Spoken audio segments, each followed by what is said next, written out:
Okay, we are live. Is that correct? Yes. Whew. Okay, good. Now, a couple of things changed. I think I did this during the last live stream. I can't remember. I have a new microphone, and it does some AI voice processing. So you should not hear any uh,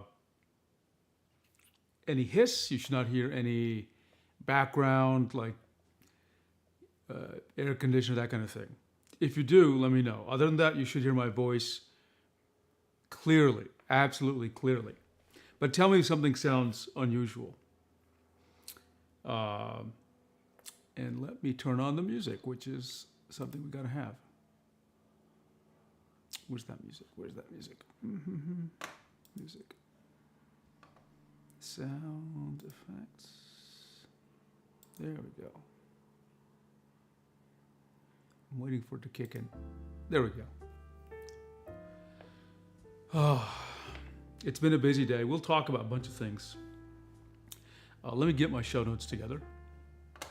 Oh, of course, I need to tell people I'm online, so let's do that also. Oh, it's been a really busy day for me. I had a nice little get-together with some friends last night. I didn't sing, but I went to I shouldn't say karaoke bar, a place that was like karaoke. They were doing karaoke. Anyone could have done it. I have to say, some people really are impressive singers.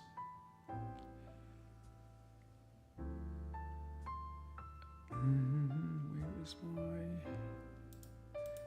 Okay, so as I think about the show notes for today, the big thing we're going to cover is the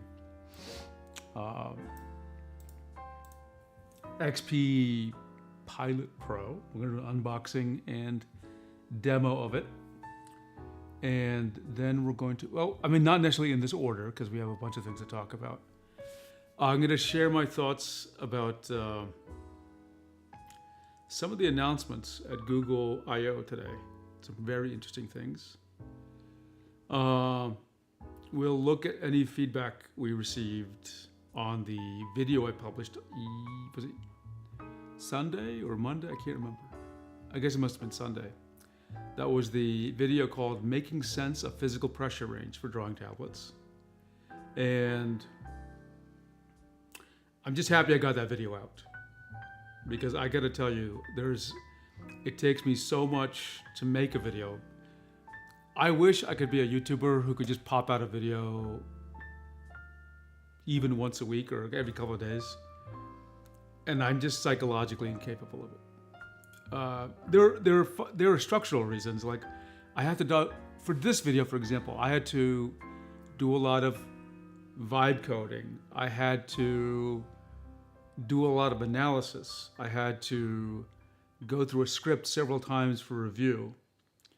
But the biggest thing that delays my videos is that maybe I'm too much of I hate using the word perfectionist because I don't think of myself as a perfectionist, but I have a hard time letting something go out that feels logically incomplete or where I feel like I could have done more.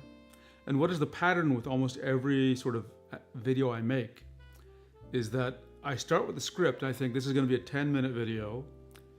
As I work through the script and record the audio, it'll turn into a 45-minute or 1-hour video, way too long.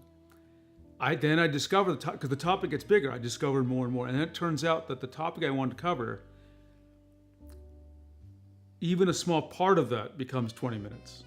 So that's why you end up with, a 20-minute video on IAF and a 20-minute video on maximum pressure. There's probably going to, these things just expand. So I have this never-ending series of videos that I need to do. And I have to go through scripts like 7 or 8 times. Record my voice. 10-minute video is realistically, you record for 20, 25 minutes and you have to trim down your recording because you have retakes and things. So I'm trying to get better at it. I do want to become more spontaneous. I think that would actually help. it would help me. I mean, yeah, it would help you get more, see more content, but it would actually just help me. I need to become better at just being okay with talking. The other thing I'm thinking about is, what's the right phrase for this? Is being on camera more. Now, I have no problem being on camera on a live stream. You know that I'm here 3-4 hours a week. If I stream even once, it'll be several hours. Sometimes I'm on in a week 9 hours. BN5FG, it does look like that Space Mouse indeed. I like the design, by the way. I like the design. So we will definitely cover, I've got it right here. Right there. Joystick controller. It's an intriguing look. It's a very intriguing look, I have to say. And I'm not just gonna, I'm sorry. I am not just gonna play with it. I'm actually going to try to correctly set it up for my use with Clip Studio Paint. We're gonna see how well that works. Okay, let me get, before I get to this, or as I get the wrapping off, this just came a couple of hours ago, but I wanted to wait for a little bit of time before I started talking about it. Google I/O is 2 days. Today was the first day. Lots of big announcements. Now, I'm pretty excited by what I saw. I'm gonna just say that right up front.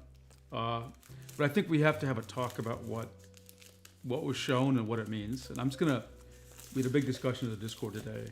I will try to summarize it like this. This is my position. I'm not saying everyone believes it or has a similar opinion. Hang on a second. Somebody is, Google is telling me, trying to get my attention somehow. Oh, I put in a reminder for me to check in on some food that I'm slow cooking. Okay, and so it's telling me to check in on that. I'm making a Polish food called bigos. It's a kind of stew. Okay, it's quite nice, or a version of it, I would say. I don't think it's very authentic what I'm making. Anyway, my position is this. We on this channel often talk about AI because it comes up as generative AI. We will talk about that today. But what I saw Google I/O was super impressive.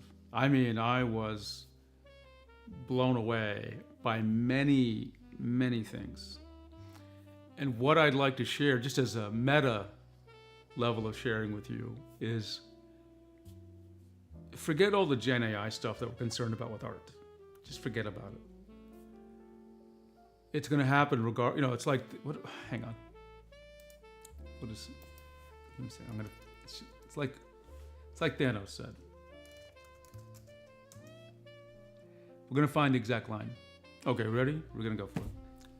Let me put the script here so I know what I'm saying. Dread it, run from it, Gen AI arrives all the same. That is what's going to happen. I'm not saying we shouldn't fight it necessarily, but it's also not the full story. There's so many other things that are coming that are technically AI, but they're not Gen AI. So I'll tell you what excited me today. They had some glasses. I don't know when they're going to be released, but glasses with cameras, and that seemed really exciting. I've always wanted to have a teleprompter, like as I do the stream. I've always wanted to have a teleprompter, like text floating in my space. I don't want the busyness of a teleprompter. But I want to see the text, and I don't want the text to interfere with you. And I want to look where I'm looking at the camera, of course. And a good teleprompter is expensive, just so you know. I have one, and it's probably, I would say it's a semi-professional one, I guess. But it's like $3,000. It was like $3,000 something. Okay, that's not even including the camera, by the way. And that's just an example of where a little bit of AI integrated with glasses, which I wear glasses, would simplify my life in a really productive way. Another thing that excited me is, vibe coding is all the rage, and I'm very much looking forward to that. What it looks like you'll be able to do is the friction between writing an app in their tooling, which is Android Studio or in this case Anti-Gravity, either one works. It looks like you'll be able to publish to the Google Play Store really easily. And I've never made an Android app. I don't think until now I've had an interest in making an Android app. But that was intriguing to me because I do a lot of vibe coding. I mean, I'm doing it every day. And what that intrigued me is, maybe I will code an app. Now, I have no ambitions to make any money, but there are some things that I would like to be able to ship on the Play Store and on iOS, which might help you as a tablet user either troubleshoot certain issues with your pen or figure out what's actually happening with your pen. Or another idea I've had is, I'm not sure this will actually work, but do a test. When I say test, I mean like a quiz that will allow us to figure out if people can actually detect 8,000 levels of pressure. I can do that now. But it has to be a Windows app for a reason that has to deal with APIs. But an app like that, I am working on a Mac OS drawing program, and maybe I can build my own Clip Studio Paint that works on my moving pad. Now, wouldn't that be interesting, honestly? Wouldn't that be a little amazing that we can just make the Android app we always wanted? I know NocD, oh God, I didn't tell people I'm online on the Discord. Let me do that. He is building an Android app. Though I'm not sure if he's doing it for just, for painting exactly. Though it does involve tablets and a pen. Hang on, where's Discord? Okay, let's see. I forgot to tell people I'm online. 7p stream ping. Another thing that excited me about Google I/O was something called Google Spark. Now, I don't like it when people name things Spark because lots of projects call themselves Spark. And some of them are very well established, so it gets people confused. Because there's an open source thing called Apache Spark, and that's probably more famous. But Google Spark is it's an agent, which runs even when you're asleep, even if you want it to do. And somehow a VM is actually running in the cloud, and it can just do things for you. And it is supposed to be very powerful, I guess. I am looking forward to it. Let me give you some examples I would use something like that for.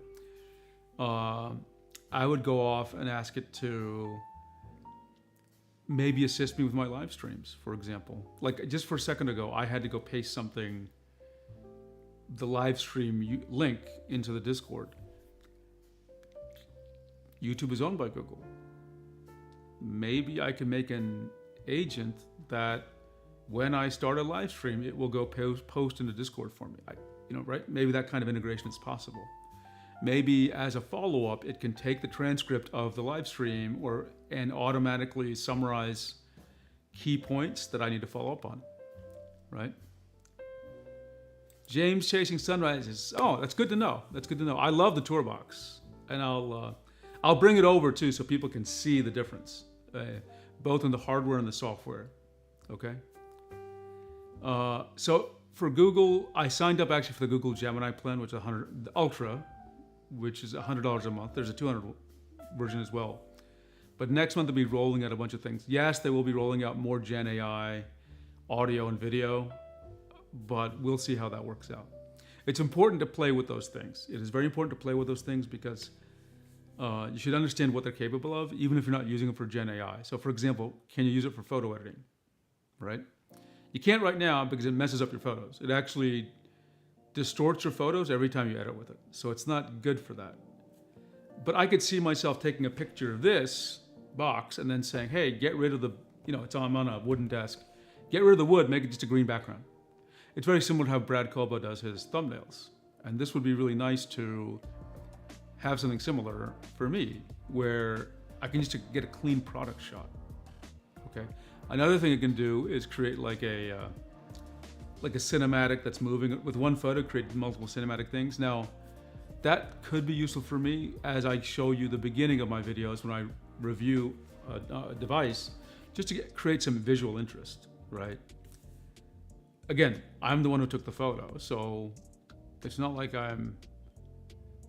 if I ask AI to do something to one of my photos, I feel less bad about it than saying, AI, just draw me a picture of something, right? Because I am the source of the input. Anyway, I think I have what I need to try this out. You know what? Let me get the toolbox, because I'm gonna unbox this, and we're gonna need to look at that almost immediately. I'll be back in 1 second. One moment.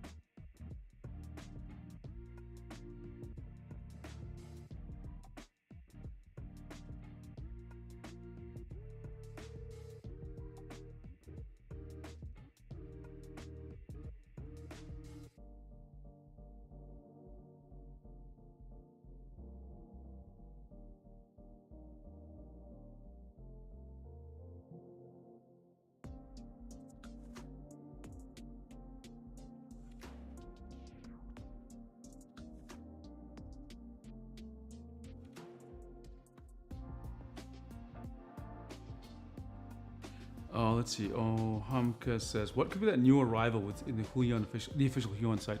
They're releasing some kind of e-ink reader. I think that's what the announcement is about. Tio on Tech actually did a little review of it. I think he did that today, so check his channel out. Let me see if I can find it actually.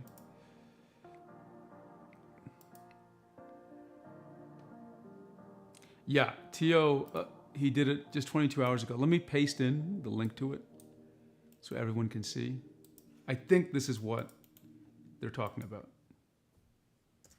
Now, if it's something else, I'll be totally happy about that.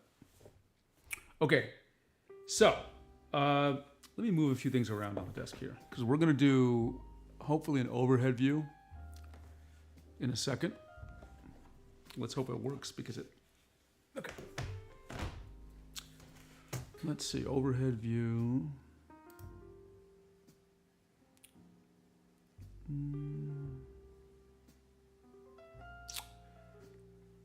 How do overhead, there we go. Okay, you can see a few things. The rotation is a bit messed up. I'm gonna have to do a few more things to make sure all this works. Oh God, come on. Okay, hang on. And I muted myself, or I muted the sound effects. There we go. Okay. So now we gotta fix this here. You can see my microphone. I'm gonna have to move that out of the way. Sorry. There's lots of equipment. I have two microphones, my new one and my old one. And I need to just make sure everyone is happy with this setup. Okay, this should be, yeah, I think now that's cleared. This is still a bit off kilter, so I'm going to have to do a little bit of maneuvering. Let's see if I can get this. Oh, did it disconnect? I hope not. That was awful.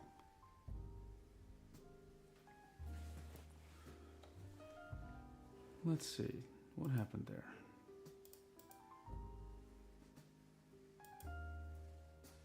That didn't, what in the world? Let's try this. Oh, I see, the thing slipped out. Of course it did. Of course it slipped out. Of course it wouldn't do what I wanted it to do. It's gotta be special. Okay, don't worry. We're almost there. What a mess. Sometimes streaming is like, it just drives me crazy as an occupation, let's say. Okay, hang on. I think we should be good in a second.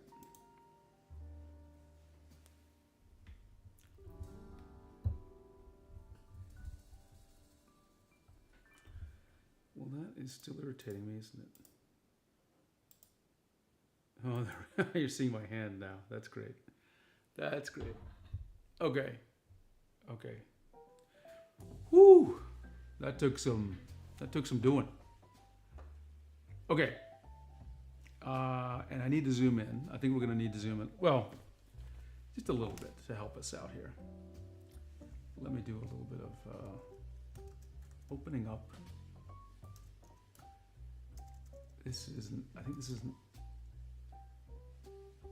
this is, yeah, this is not the camera I thought it was. Okay, hang on.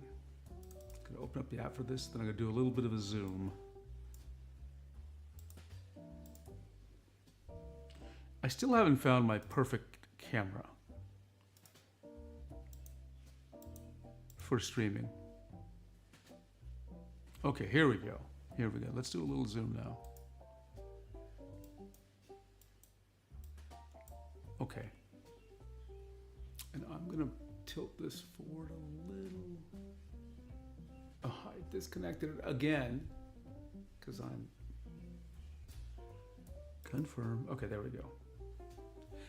The cable is just a little sensitive. Okay, so this is the Pilot Pro joystick controller.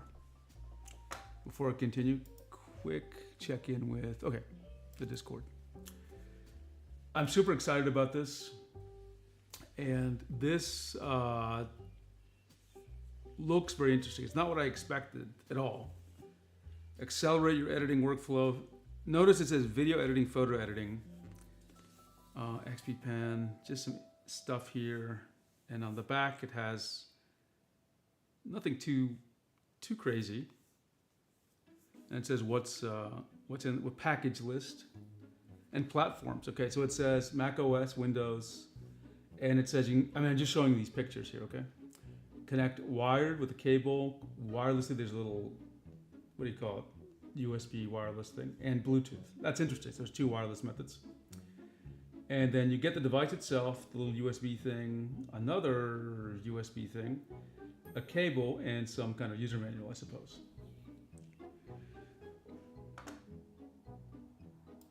Software maniacs. Anyone noticed that SenseLabs pen displays seem to be stagnant? Their parent XP Pen innovating with rapid new releases. Pen Pilot Pro.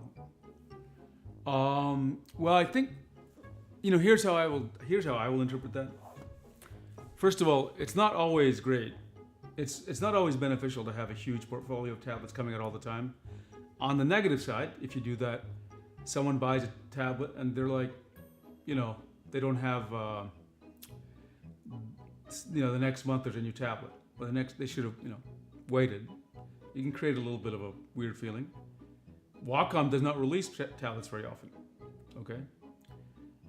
Second is, I think their tablets started off at a pretty high. They're all Pro tablets, right?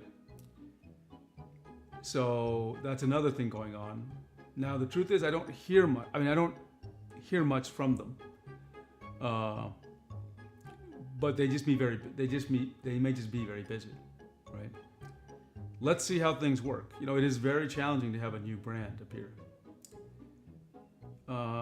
Nick says, hardly it can be 3D connection. The thing has very specific drivers and software.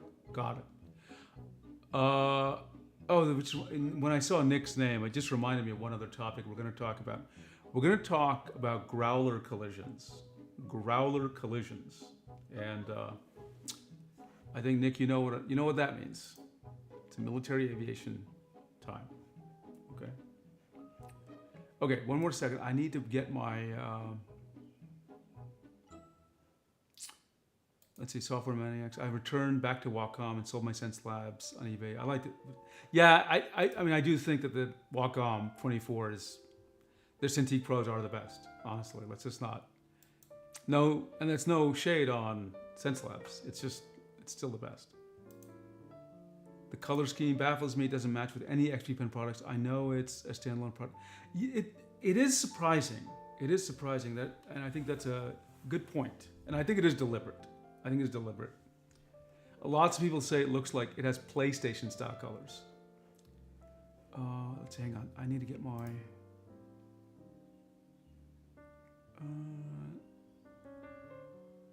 I'm trying to get.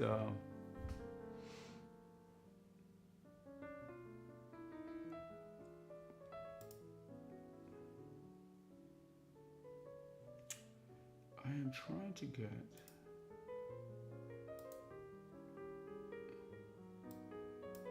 There we go. Okay. Okay, so this is it. Yeah, the Van Boykmans. It's the XP Pen Nabi. So let's. I'm gonna have to move this out of the way a little bit, huh? I'm scared to touch my camera, so I'm gonna have to put it further away from me than I normally would. Shaking it loose. Shake. The shake is happening. Really classy maneuver, huh? There we go.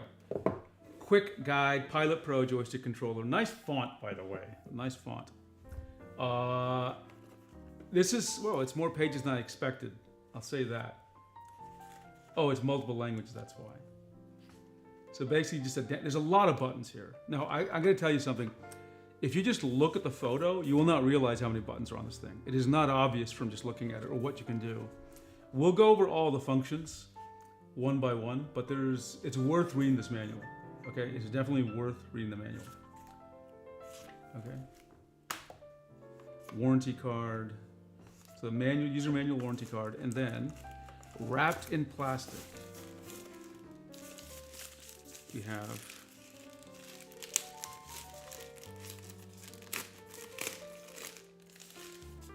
Nick, here's my understanding, is that it just communicates like a shortcut remote, so it does shortcut keys, key presses. So I think it supports anything that has key presses. I mean, that's what I'm thinking, based on the reviews I've seen. I don't know if they have any direct like API integration. Okay. So I'm gonna tell, okay. This is important. This is important. There's the tour box. Okay, and let me do a little zoom. Let's do a little zoom. Where are we with the zooms? Okay. Okay. Let's get these things here. Now up front, I'm going to tell you. By the way, sorry, it came with this nice box. The box has the. It's actually quite nice. This little box, I like it. I'm just picking up the tour box. This is lighter. It's not light like it's you know, it is a little easier to move on the desk, but you have to try to move it. It's not, you know, if you just bump up against it, you'll know it's not moving until you force it, right? It is, the tour box is heavier. Clearly, they actually have metal weight, I believe, in the tour box to keep the weight low and so it's centered. So I would have maybe appreciated that here, but it's not a big deal. Okay, not a big deal. But look at the size. So it's not a small device. Those of you who use that little Clip Studio thingy, I don't know what it's called. It's not like that. It's not like a micro. It's not a little baby thing. Let me give you a quick tour of what I see, and then we'll talk about everything. Okay? So there are 4 buttons here. Okay?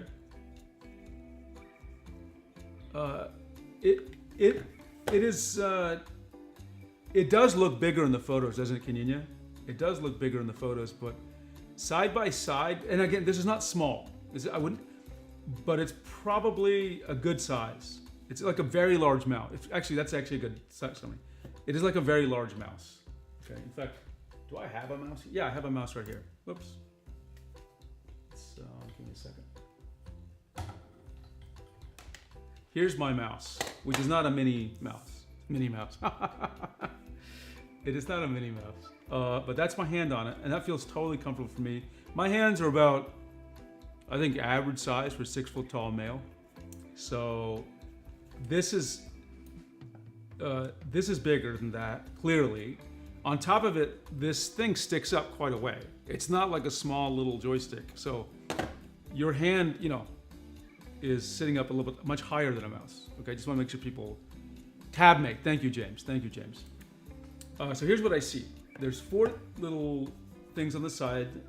Cami said this looks like the Windows logo. It kind of does, Now the buttons, can you see it, are not totally flat. They're actually, can you see it? They're a little raised, right? And they feel nice to click. They're not super hard to click. They have a nice amount of like, a little bit. I probably would have liked maybe a little more push in there. Okay, there's 4 of them here. That's 4 buttons here, 4 buttons here on the other side. Now notice, you can tell again where the buttons are. They're on the bottom right and the top left. So this is not as is. This is what would we say in organic chemistry? It's chiral. Is that right? Chiral. Like you can't rotate it to get it into the same shape. So immediately you know it's going to fit your left hand. Now, for those of you who draw with your left hand, you want to use your right hand. We're going to talk about how to do that, okay? Because I'll just say it right now. Garcia Arts, he said you can use it like, I guess, this, right? And you know what? I think that might actually work. By the way, I have tried using my Tourbox. I use it like this, obviously, my left hand. I've tried using it with the right hand. It is not comfortable. Like it's wrong. It's the wrong, fingers in the wrong place, okay? The hand is in the wrong side. You need it here. You need your hand coming from the bottom left. I think this might actually work. This doesn't feel awkward at all, okay? Now I'm not saying it's gonna work, but here's what I can tell you. I have access to all the 4 side buttons and to whatever's down here in the knobs, okay? So that is a initial positive. It does look weird, but I think it looks, okay, first of all, let's address the way it looks. I think it's quite beautiful. Okay, it's giving me which PlayStation, I don't game, so I don't have a PlayStation. Which PlayStation looks like it? Is it the PS5? That's what everyone's telling me. I'm digging it, honestly. I'm loving the look. Okay, so it's white and black. We're gonna see how fingerprints work. Okay, so 8 white buttons on the side. There's no other buttons on the white area, just the 8. At the bottom is a D-pad. Now the Tourbox also has a D-pad, by the way. And this is actually a little bigger than the Tourbox's D-pad. It may not be obvious in the photo. It's just a little bigger.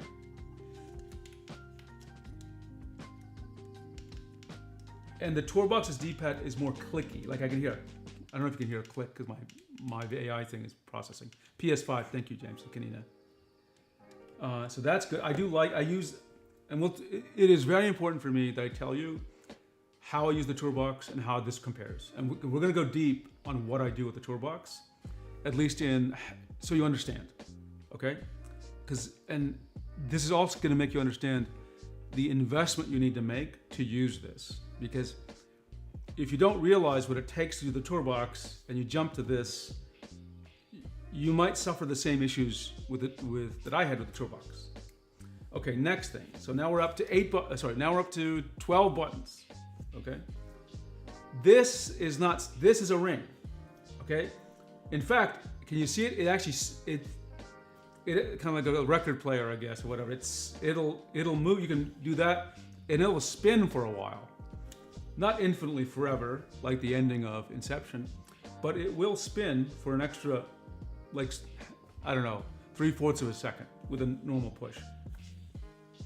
With a very heavy push, it'll spin for about 1.5 seconds. Okay?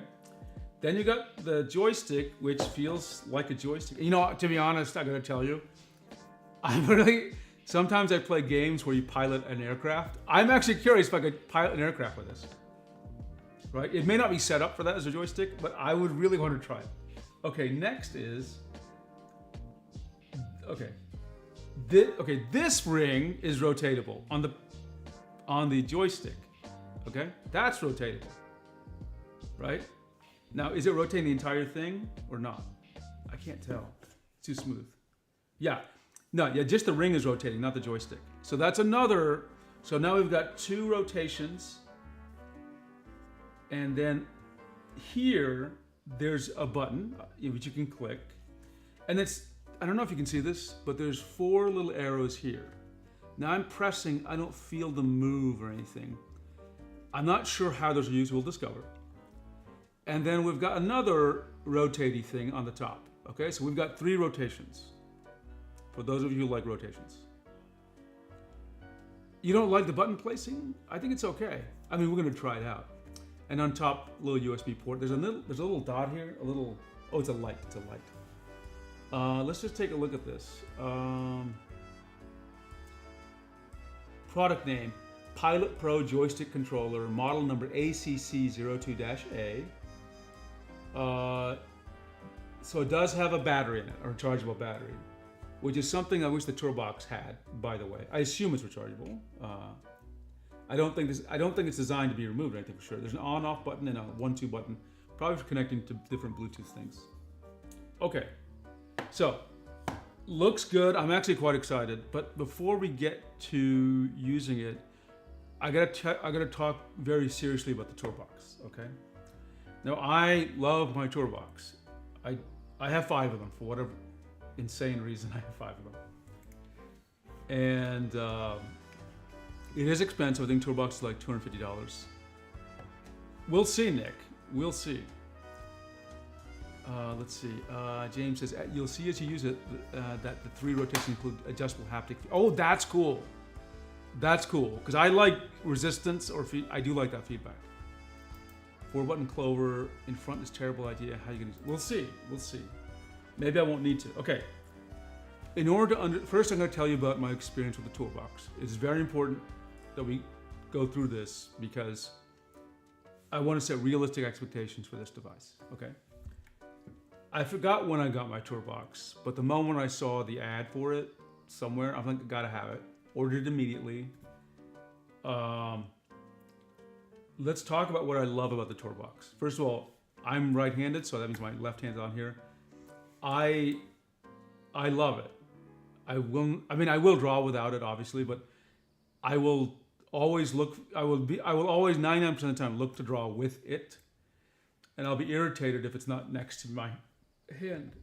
Okay. So it is a critical device. I do love it. I believe using the TourBox speeds up my work quite a bit. Okay, that's the way I draw in Clipstudio Paint is greatly advantaged by using a TourBox. So I don't want to give you the impression that it's a slight increase. I think I'm at least twice as fast. Okay. Now, first, to get twice as fast, I think anyone will have to do this. You will certainly have to customize what the buttons do to fit what you want it to do. They come with built-in profiles for lots of apps. And they have one Clipstudio Paint. It didn't do things the way I wanted to do them. So I heavily customized the TourBox. And just to give you a real sense of what I'm talking about, I'm going to show you a diagram explaining what I did. Okay. And again, I'm going through this detail so you understand this. It's hard. It'll be hard to form an opinion of this device in 5 minutes. Even if it's, you've already used a TourBox or it's new to you, because it takes time, and we'll talk about the time issue. So, this picture here, which you can't see quite yet,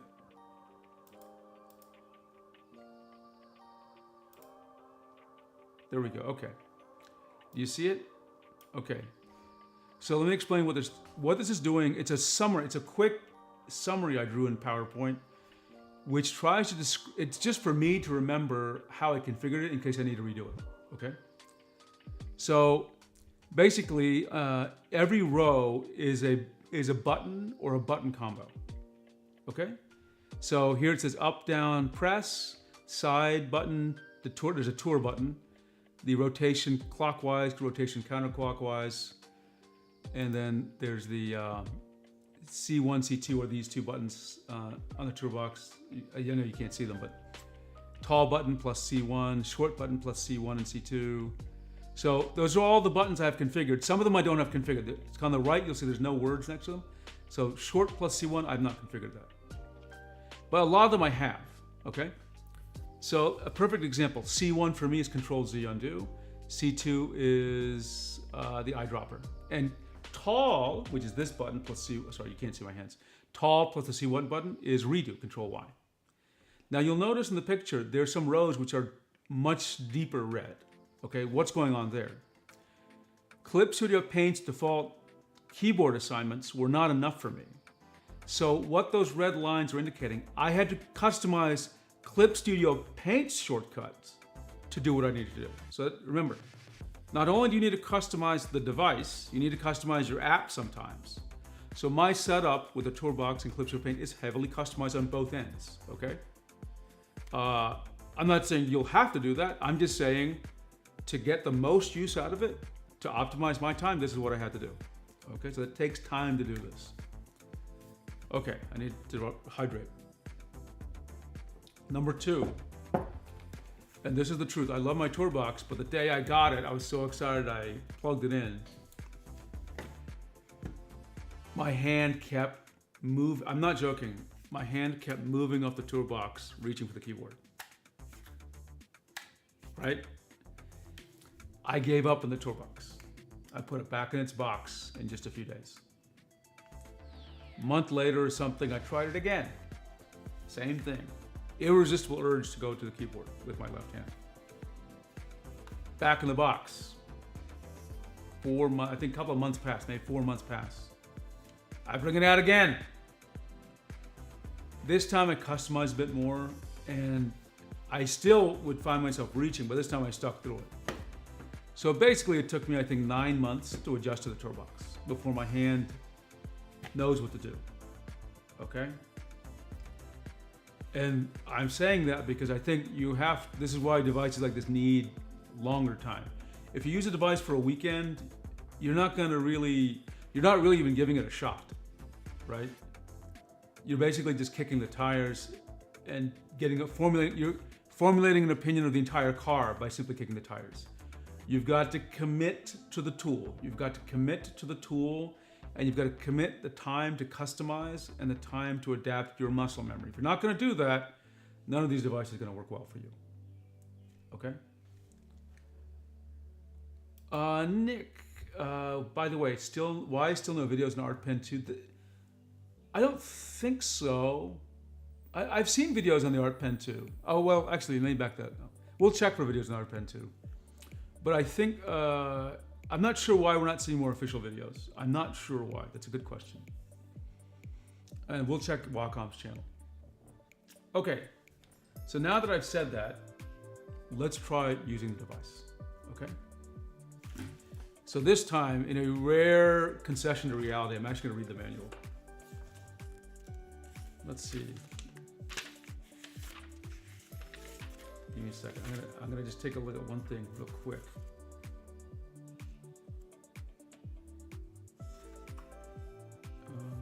Yeah. Okay. Here we go.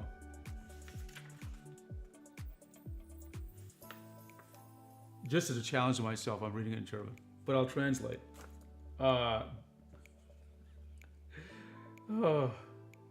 Well, here's a newsflash. The joystick thing is called a Kurzbefehlstastengruppe. Short command group, or quick command group maybe. Kurzbefehlstasten. Tasten is like what they use for keyboard or Tastatur, I think. If anyone speaks German, please don't laugh at me too much. My German is not very good. I can basically, I would survive in Germany, barely, but I could do it. There's no Toolbox preset for Affinity Studio, so I gotta set that up still. Gonna take some time. I'm gonna spare you the German. I'm just conducting this. So yeah, shortcut button group. Okay, oh, this is just the looking at it. Okay, so I'm going to just connect it. I'm not gonna, oh, we're gonna take a look at the software too. Where's my cables? The cable here, USB-C to USB-A. Just pretty typical cable, nothing special. It's not branded. Is it branded? No, it's not. It doesn't say XP Pan on it or anything. That's okay. Let us undo this. By the way, how's my audio? Does it sound okay? Again, you should be looking for no hiss and no extraneous sounds. My voice should just be coming totally crystal clear all the time now. You shouldn't even be able to hear like air conditioner or any other noise.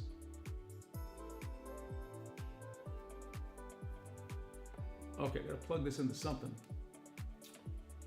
The question is, what am I plug it into?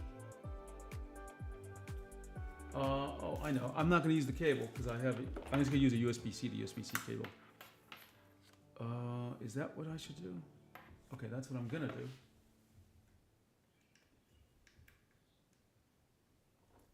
I'm not anticipating to reboot my MacBook or my Mac Studio, so let's see. So I just use my own cable, which is a little short, but it's okay. And I'm gonna plug it into the top, nothing too crazy. Okay, just and so that you see what's happening, give me a second. I'm going to go over to the left view.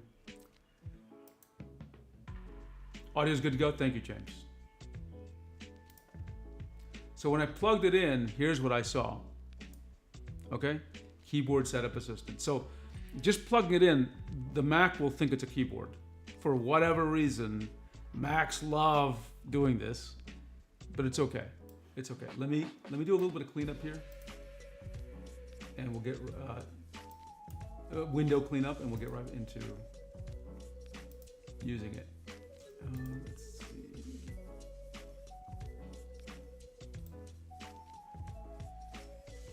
Dread it, run from it. AI comes all the same. Hang on.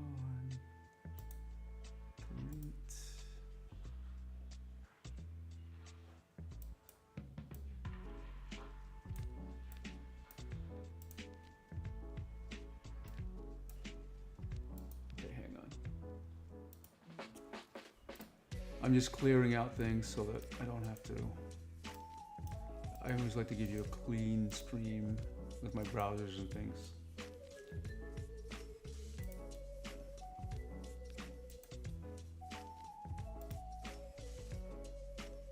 Okay, we're good there. Okay, so I'm just gonna dismiss this, honestly. And just so you know, nothing happened, like I'm touching the device, I'm, manipulating it. Nothing is happening. It is not causing, I'm spinning the dials, nothing at all is happening, okay? So I'm pretty sure I need to install something. Okay, so let's go find out from XP Pen what to install. Okay, XP Pen. And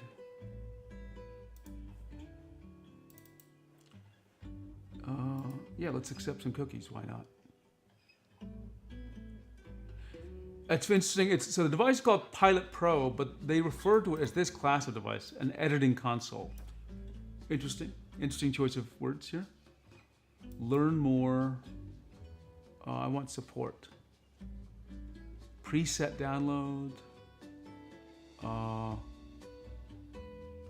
I see, this is for the Pilot Pro, so drivers. Now, there are drivers for both Windows and Mac OS. It doesn't look like these are the tablet drivers. They shouldn't interfere with, if you're on Windows especially, we're always nervous about drivers interfere with each other. Yeah, that's unusual, Nick. You're right, I should have pointed that out. They target it for sort of a different scenario. They don't actually mention Clip Studio Paint or Paint. They mention photo editing, but of course I'm going to use it for art, right? So let's get XP Pen Pilot Mac. Download it. It is downloading. Okay, it's 500 megabytes of download, so that's a lot, but okay. We'll deal with that.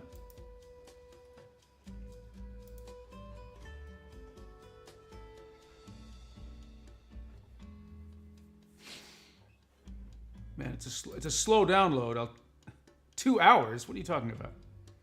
It's like 2 hours left to download this? You're crazy. I don't want 2 hours of downloading.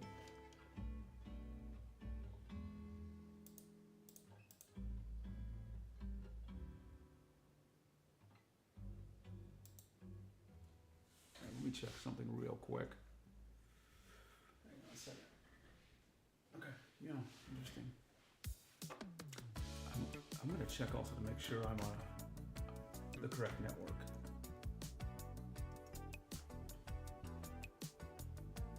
Where is network?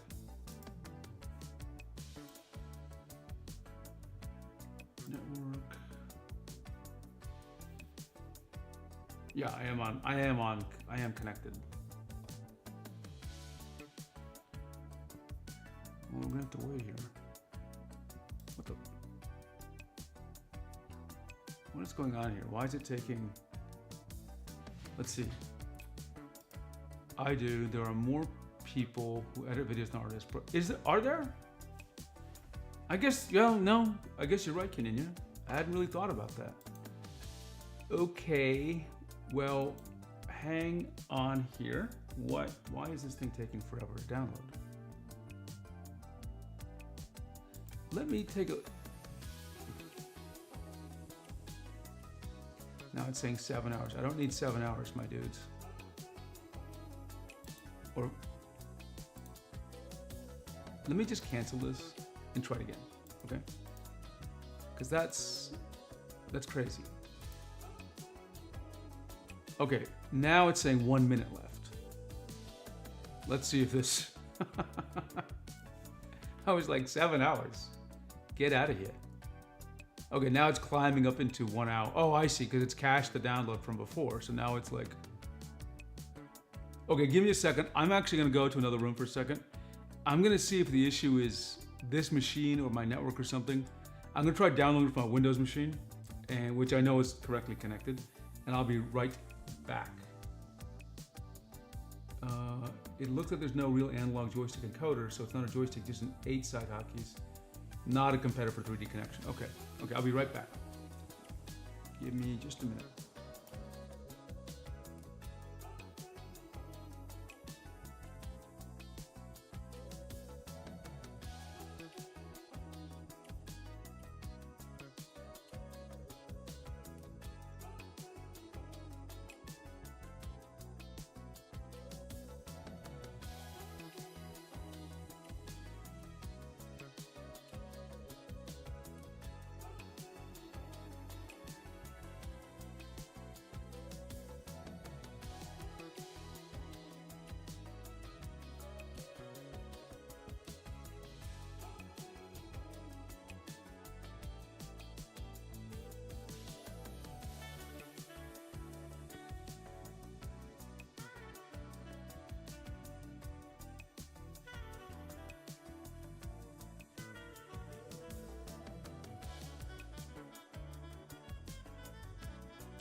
Okay, I downloaded it on a Windows machine and it took 2 seconds. So something's off about this machine. I don't know what it is.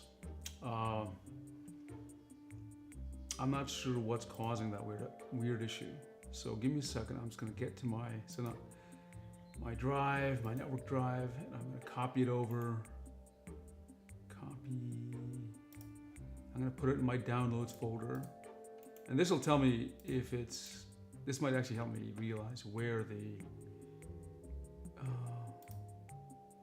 problem is. Paste item. It copied over in a second, so it's not, something else is going on. I don't know what it is. Okay, so it's in my downloads folder, and I'm gonna just open the zip file, and then inside the zip file is, can you see? Let me see. There's an English PDF, a Chinese PDF, and then an XP Pen. Sorry, what? Oh, I extracted the Windows version. Of course I did. Of course I did. That was not very smart of me, wasn't it? Let's try getting the actual version I did, which is the Mac version. Copy and paste it into this region. I'm so used to just extracting Windows versions. Okay, hang on. It's there. Let me extract it, then we'll start executing it.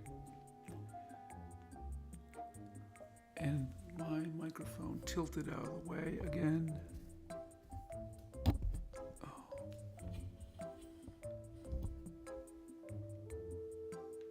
Okay. If it's not one thing, it's the other in this world, isn't it? Okay, that should clear up that problem. Okay, good enough for now. Okay. That's correct, Nick. It costs as much as 2 art pens. That is correct.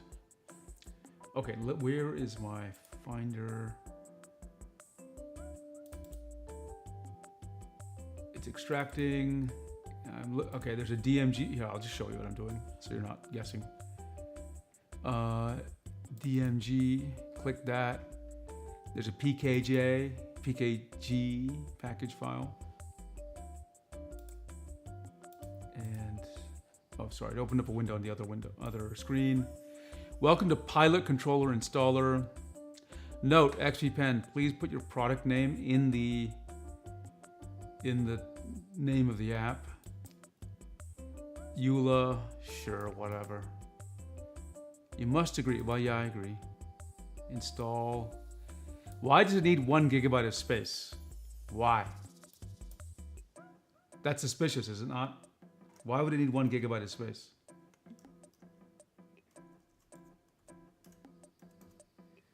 Am I crazy to be like, that's unusual? Still less than TourBox. It is true. What TourBox is what, 250? Okay, here we go. Sure. No, keep it. Okay, where's this app? I'm gonna try from XP. Okay. So it's under an app called XP Pen Pilot. Okay. Where the hell is that? What? Oh, let's try this again. Let me just type in Pilot. Or not, Pio. Pilot Controller. There we go. Pilot Controller. There's a big X behind the name. Let's see if this works. Okay, it opened another window, so give me a second. Let me get it over to this thing. No, wrong window. Sorry.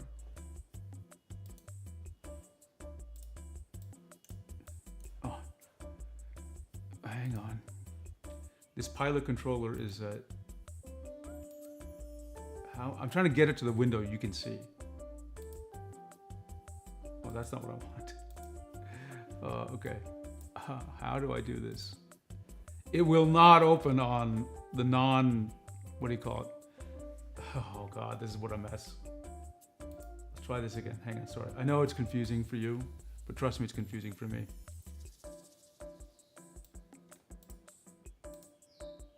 Let's see if I can.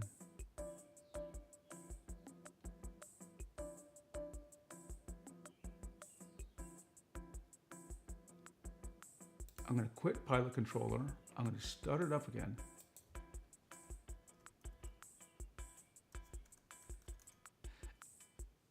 So not Xpilot, Pilot. I just wish they had the name of the brand in there. Sometimes I hate the world.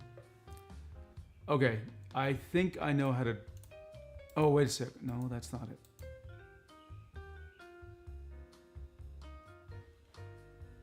Okay, I'm gonna do a little bit of research here. Sorry, I know it's like irritating to see me struggle through this, but if I don't do this, it's gonna be irritating for all of us. Okay, Mac OS, how to move window to other monitor. To other monitor without window menu. Okay, let's just see. The green zoom button, click. Hover your mouse over the green. It doesn't have a green button because it won't. It opens up. This is so frustrating.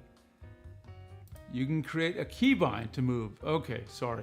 This is like discovery of the day, right? Let's see, keybind, system settings, keyboard. Sorry, I know.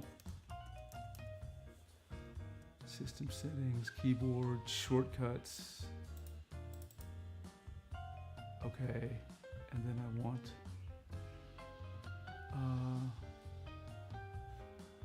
select app shortcuts. Where are these? There's no. Yeah, here we go. Plus application is. Oh, this might actually work, huh?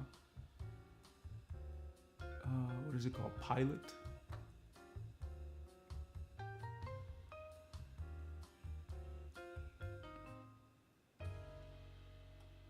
So I gotta find this application here.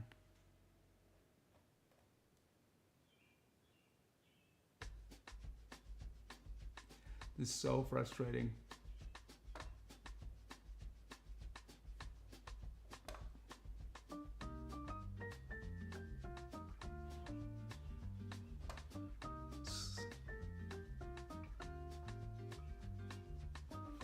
Oh, I see. Maybe I can just do it as all applications. Okay. Menu title is move to other monitor.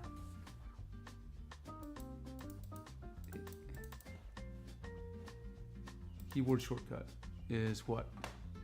Control Option. Oh, maybe I can just use that. Control Option Command M. Control Option Command M. Control Option Command M.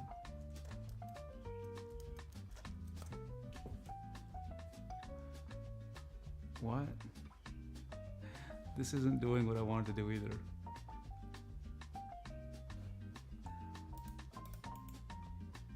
Okay, I know what to do. Sorry, I apologize. This is just a frustrating situation because I cannot, it's just, the screen I'm using to do the live stream is on top, or the windows are many, they're all on top of this Pilot app.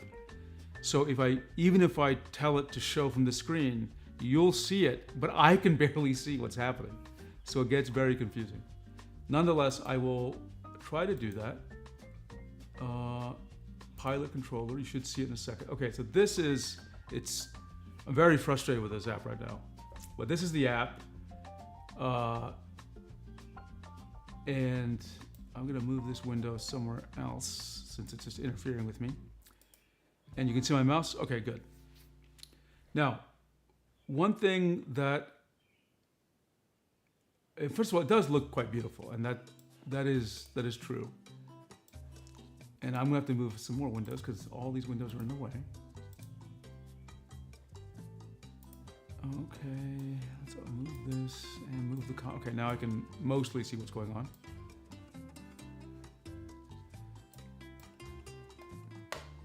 Okay, so joystick, and I'm just gonna touch things. Okay, do you see what happens? I'm moving the joystick, okay?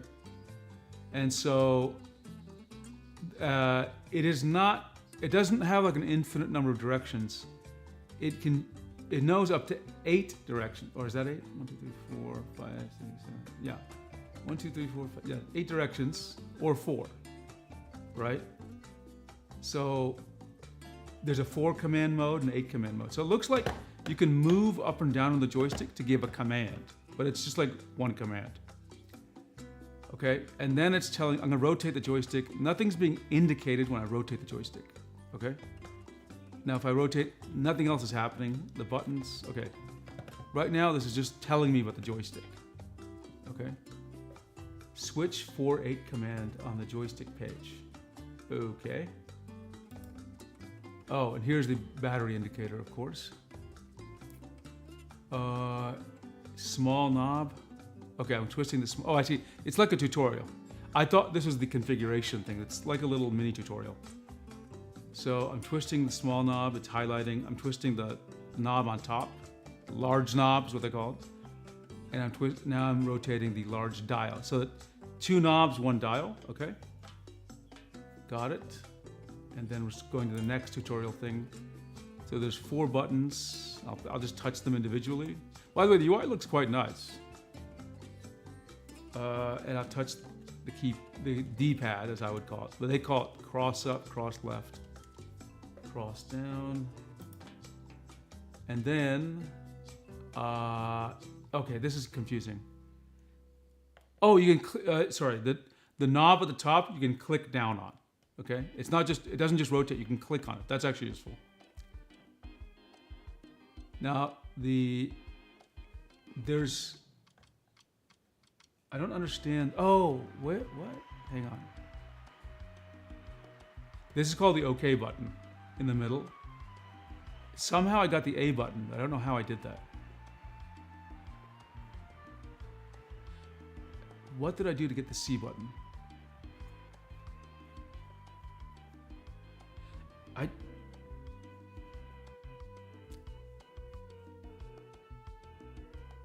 I don't know. This is confusing. There's like these up, down, left, right, the A, B, C buttons on the knob, but I'm not sure exactly what's triggering them. Like I'm touching the little words, the little letter C, or the left arrow, but it's not always triggering it. So I'm very confused by what triggers it. What triggers it at all? Press the button at the base. Okay, what are the base button? There's a. What do they mean? Oh. Press the function button at the top of the joystick. They also call it the function button, but they label it the OK button.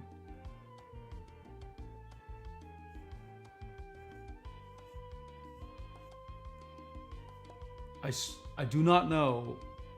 Sometimes these ABC ones get triggered, but I don't know what. When I touch them, sometimes they get triggered and sometimes they don't. So there's some.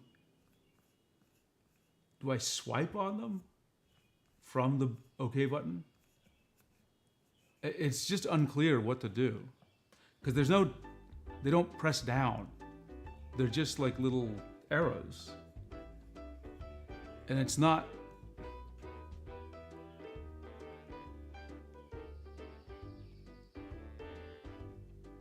Okay, sorry.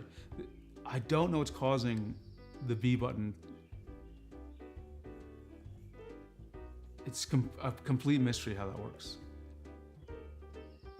I literally don't know. So I'm just going to leave that alone because it's just impossible to understand. It says press JS. What the hell does that mean? Oh, press joystick?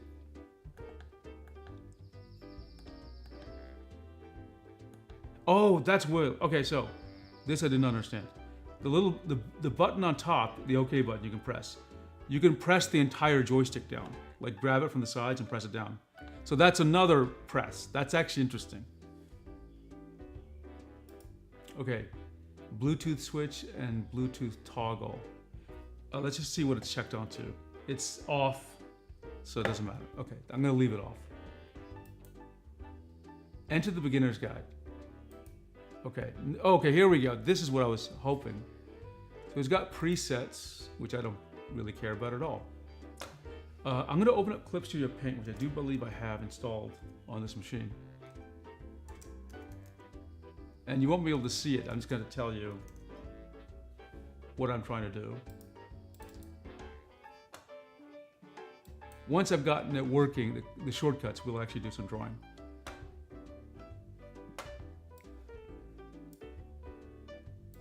Okay, how about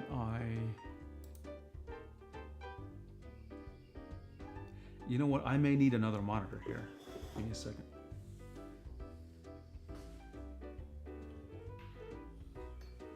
Do I have another? Oh. Give me a second. Give me a second. I disconnected something, it looks like. Didn't mean to do that. Didn't mean to do that at all. Looks like I did, yeah. Okay, are we still online? We are still online, okay.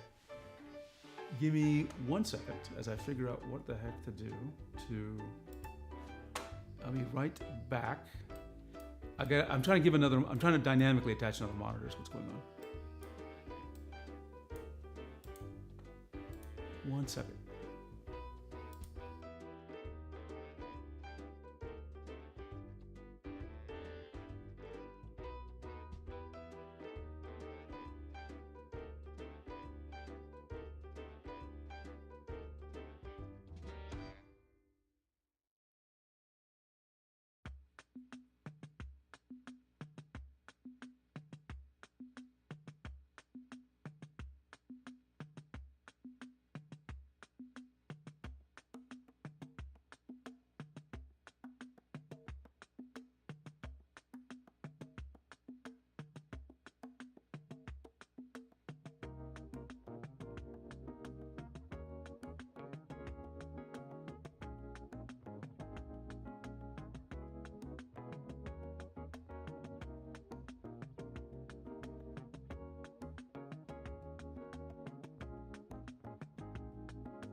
Okay, I am back.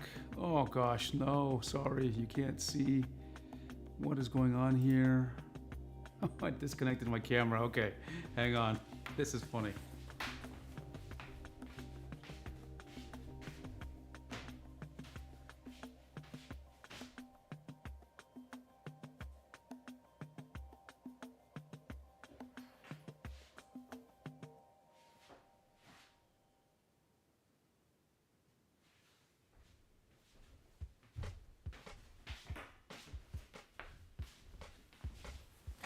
Okay, that must be really fun to see just a black screen for a while. Okay, hang on. That is actually working. So what the heck is going on here? Okay, let me see if I can do something here. Where is the camera switcher? So sorry for the black screen. We are trying to figure out what's going on here. Let me get to my camera switcher to figure out what the heck just happened.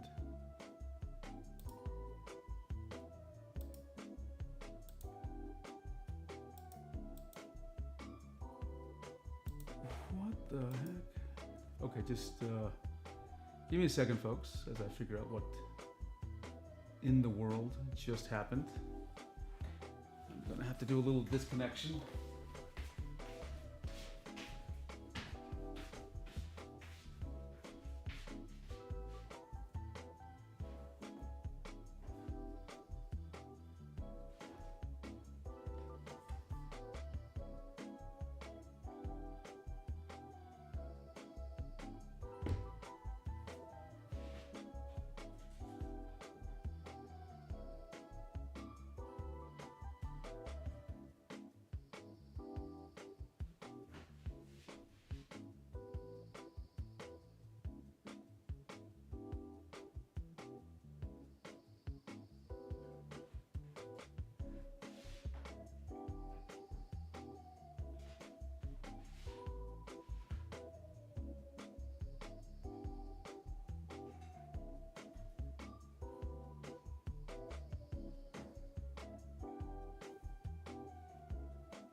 Okay, we made it back.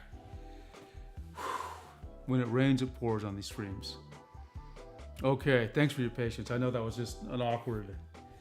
For some reason, I touched the cables, and the device I used to deal with the camera suddenly said, "Well, we're not going to be connected for a while." So I had to restart that device, and so that was going to mess up audio and video. Real mess. Lesson learned. Okay. And I still haven't done what I wanted to do, which is connect another monitor. Okay, I think I can do that now, though. This is just to deal with the fact I have so many windows that as I stream, so I can see Clipsheet of Paint and show you things. Now, if anything goes weird, you just let me know. But I think things are okay now. Right? Okay, now everything has shifted where it's gonna be, but that's okay. That actually worked in my favor. Whew, now I can get back to the normal way it's supposed to work, which is good because I did not like this new way of getting it to work. Sound effects. Sorry, just give me a minute.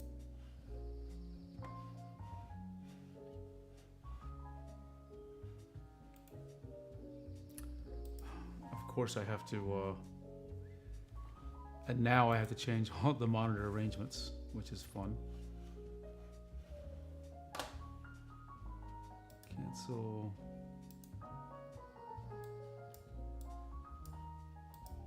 Done.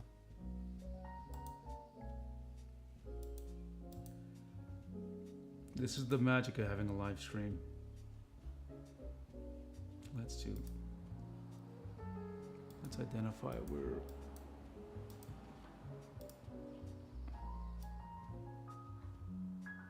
Okay. And then that is. There we go. That's that one. That's that one. And okay, I think we're good. We're almost set up for how things should actually be working. What frustrating. Okay, but this actually works out better for me because I can now see what you're supposed to be seeing. It solved my problem of I can't stream and see at the same time what I'm doing. So that's good. That is good. Okay, so now let me see if I can show you what I wanted to show you, which was the actual app.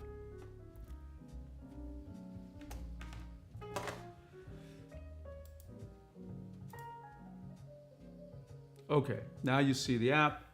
And what we're going to do is now just actually try to use this with Clip Studio Paint. Now the first thing in Clip Studio Paint I need to do is I need to be able to switch the key brushes that I use, okay? So in Clip Studio Paint, and I'm going to change the app from this to Clip. Let me just create a new file.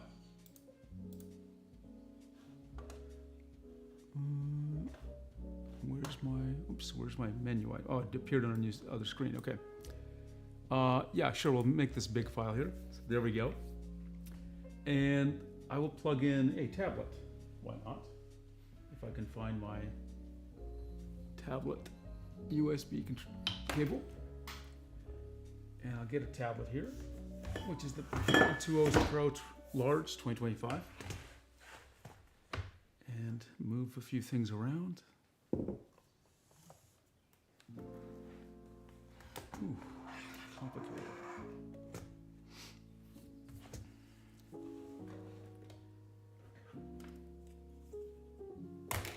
Let's connect the Intuos.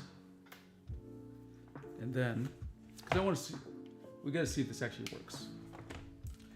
And what I'm going to do is I have to decide which one of these keys, if it's going to be the one on the left,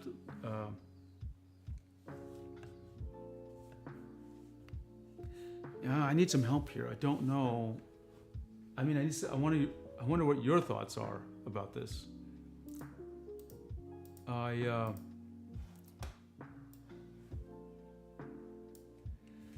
don't know where to. So what I do in Clip is on the toolbox, right? I use the D-pad here to switch between 8 different brushes. So I use the D-pad to switch between 4 of them, and then I hold down the side button and use the D-pad to switch to 4 other brushes. So here, to be honest, my D-pad would be used with my left thumb, right? You can see that. Now the question is, how will that work here? How will that work here? Because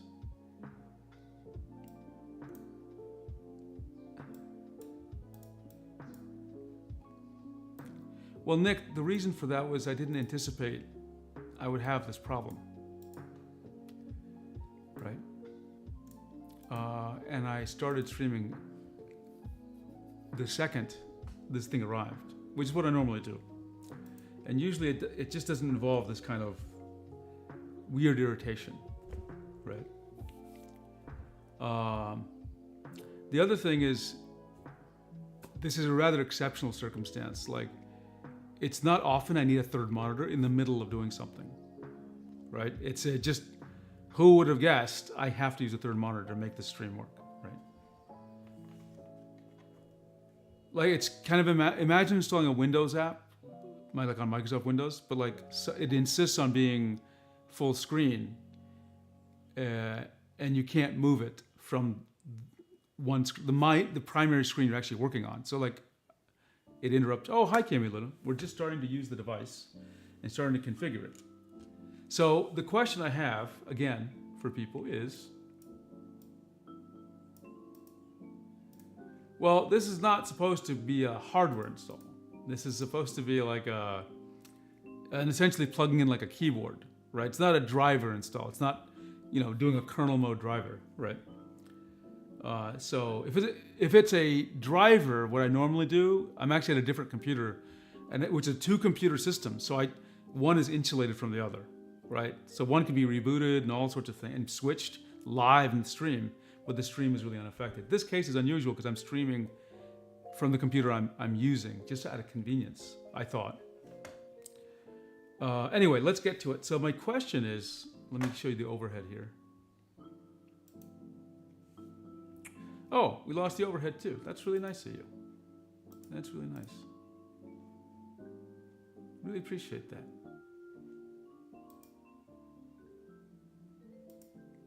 How did we lose the fucking overhead? Hang on, where's my confirm? We lost connection for some insane reason.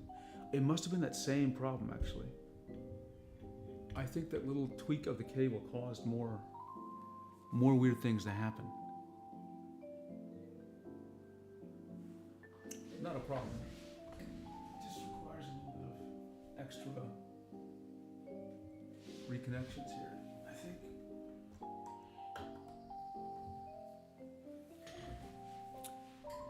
Give me a second and then we'll... Oh, come on. Are you really gonna do this to me? Cannot connect the camera. Let me try another.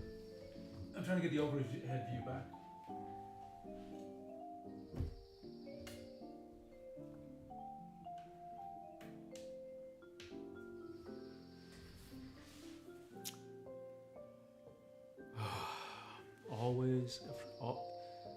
Always a frustration at some level, right?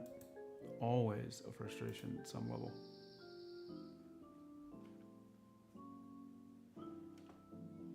Okay, got it. I connected directly to my computer this time. So it should be working again, and let's try it again.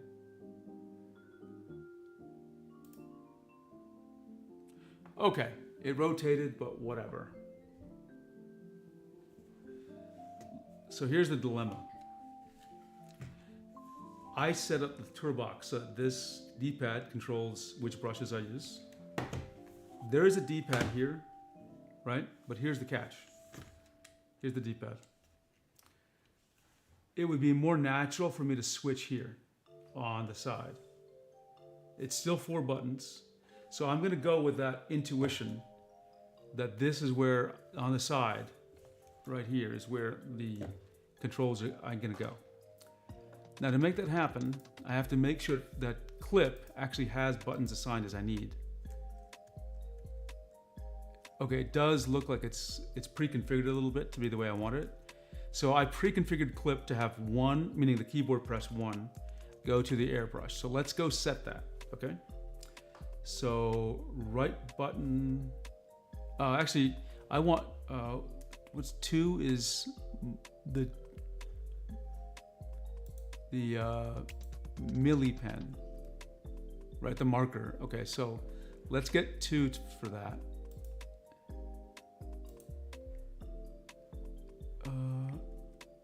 Oh, 2 is going to the pen, 3 is going to the marker. There we go, and 4 is going to the continuous curve. I love the continuous curve tool, so let's do that.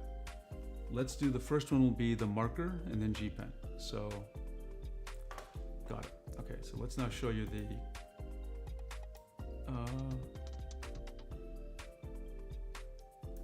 monitor 3.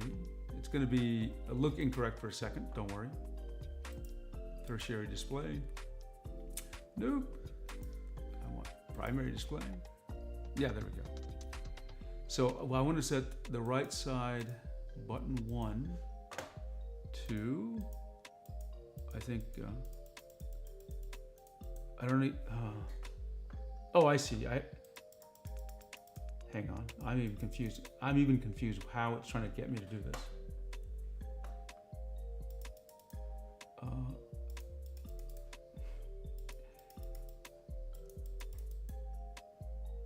Oh, it's in the tutorial or something. I didn't care about that. I don't, it's so silly.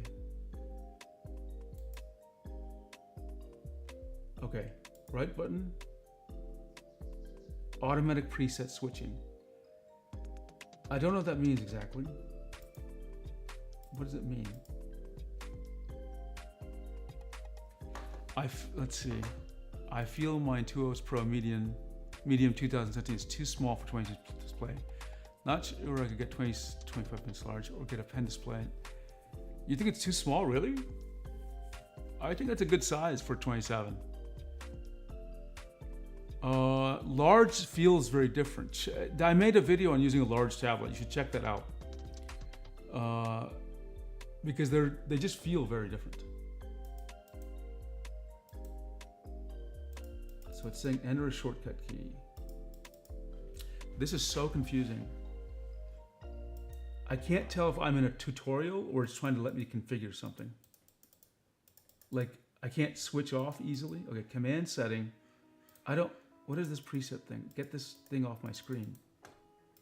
Okay, right now I'm not happy with the UI. I'm clicking and it's like, I don't want to see this stupid name here. Like, how do I get rid of it? Man, I hope someone from XP Pen is watching. Because I'm baffled by, okay, I guess that, I don't know, I was confused by that. Okay, let's try this again. Let's go command setting. Oh, stupid. I want to set these buttons. So I want to have to click button here. Now I see the buttons. I want to click here and it goes to preset again. I don't want that. I want to change the button. Clear command. I feel absolutely useless right now. Every time I click, I'm just getting frustrated. I'm just getting totally frustrated. I do not understand what the UI is trying to get me to do. I want to change the assignment of the right button, and it is fighting me in every way to make this happen. Everything puts me in this stupid preset list. I'm like, all you can do with this list is toggle this automatic preset switching on and off. And you can add a preset, but what does that mean? I don't even understand. I mean, I understand what the theory behind it, but like, this is stupid. How do I change the button assignment? Okay, now right button, sure. A shortcut command, a macro command, or built-in command, or a shortcut tool command. I don't know what any of these mean. I'll try shortcut command. Enter a shortcut key. Sure, I'll press the number 2. Finally, I got something. Let's see if it actually works in Clip. You won't be able to see it until I get there, but you're seeing it move on the screen, but Clip is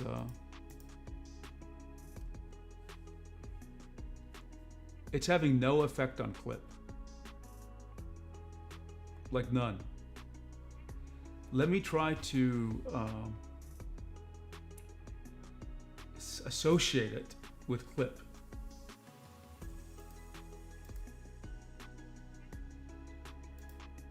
Association succeeded. Okay, so now I think I'm looking at Clip. It's not helping that if I touch the knob, it changes the UI. That's not helping me. Go back to button. So accidental touches are a problem. Let's try this again. Right button is 2. So now I'm in Clip Studio Paint, and you're just gonna have to trust me if it's working. Okay, something happened.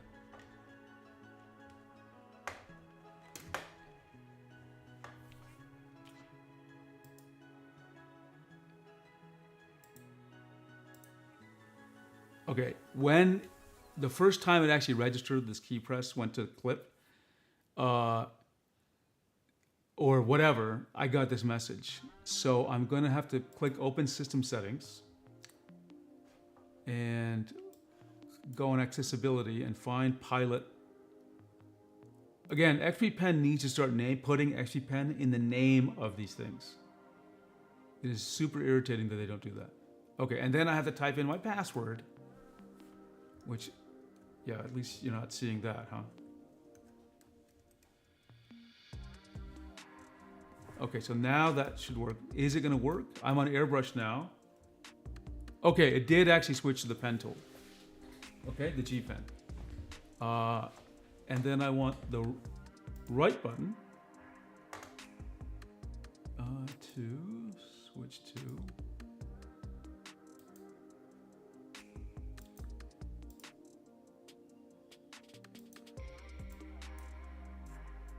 I want the right button to switch to the second button, which is the one lower, have to be button 3. So I want button 2 to be mapped to key press 3. Someone told me this UI looks vibe coded. It is very pretty, but it is not intuitive for me what it's trying to get me to do, to be completely honest. I'm starting to figure it out now, but I'm still just like I don't understand why is there the word search here? And what is Jian Ying?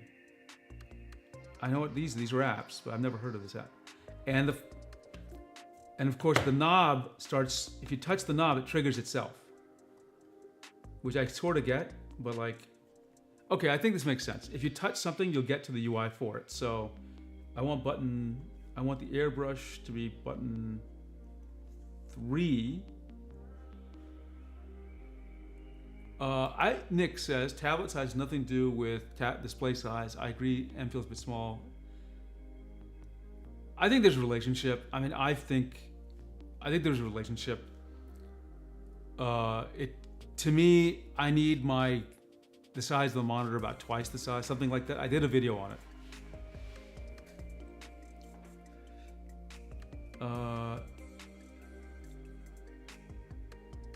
Laura, okay, sorry. I'm trying to get button 3 should be assigned. Button 1 is assigned to 3. I'm gonna assign. This is so stupid. 3 gets assigned to 4, and 4 gets assigned to 1.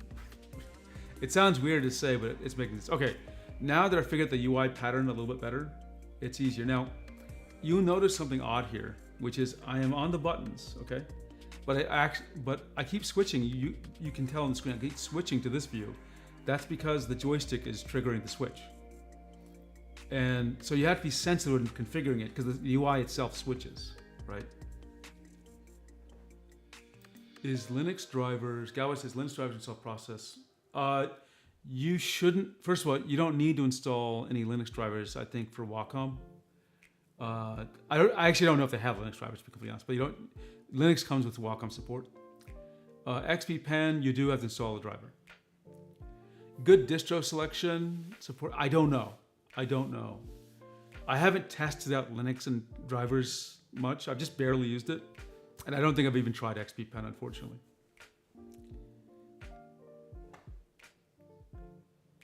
And Cami Luna says, I would only get a PTH medium if I had money or space for it, but enjoy the small for portability. Which is a good point. I've got the large in front of me. It occupies a lot of space. I think the large makes sense for 32 and above.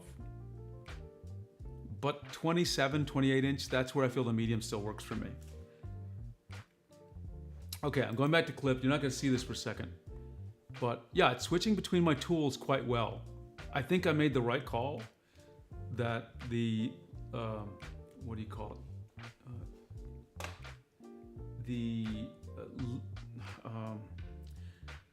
To let my thumb on the lower right side of the device, these buttons here. These buttons, can you see it? I don't know oh, sorry, I'm pointing in the wrong place. My thumb is controlling these. So I think that is the correct choice.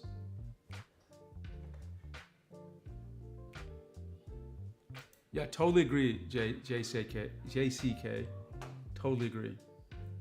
Okay, next thing I need to do is configure the brush size. Now we have 3 things that rotate, okay? Now, intuitively, I would pick the rotating thing, the small knob on top. We could also use this, the joystick rotation, or we could use the dial. Now, my thumb is resting on the dial, which clicks, by the way. It's got some haptic feedback, which we'll play with. But I think I prefer the small dial on top. And the reason for that is, in my style of art, I don't change the brush size dramatically very often. Like, I'm not switching it all the time. And so just touching the top, and I almost need it to be a little more difficult than other dials, a little more hard to move. So I'm gonna pick the top, the small knob. So that's gonna be configured for oh, it's rotate left, rotate right. I'm gonna go left, I think it's left, what do you call it?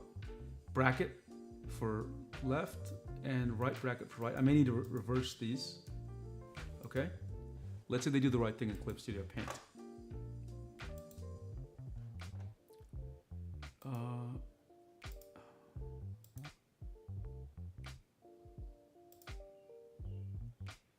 Okay, do they do the right thing in Clip Studio Paint?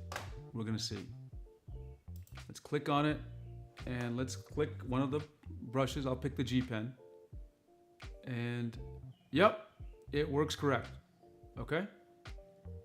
And I get haptic feedback. Every time I twist it, there's a change. Now, some of you are wondering, how much does it change? Clip Studio Paint has its own specific way of doing this. Let me see if I can show you.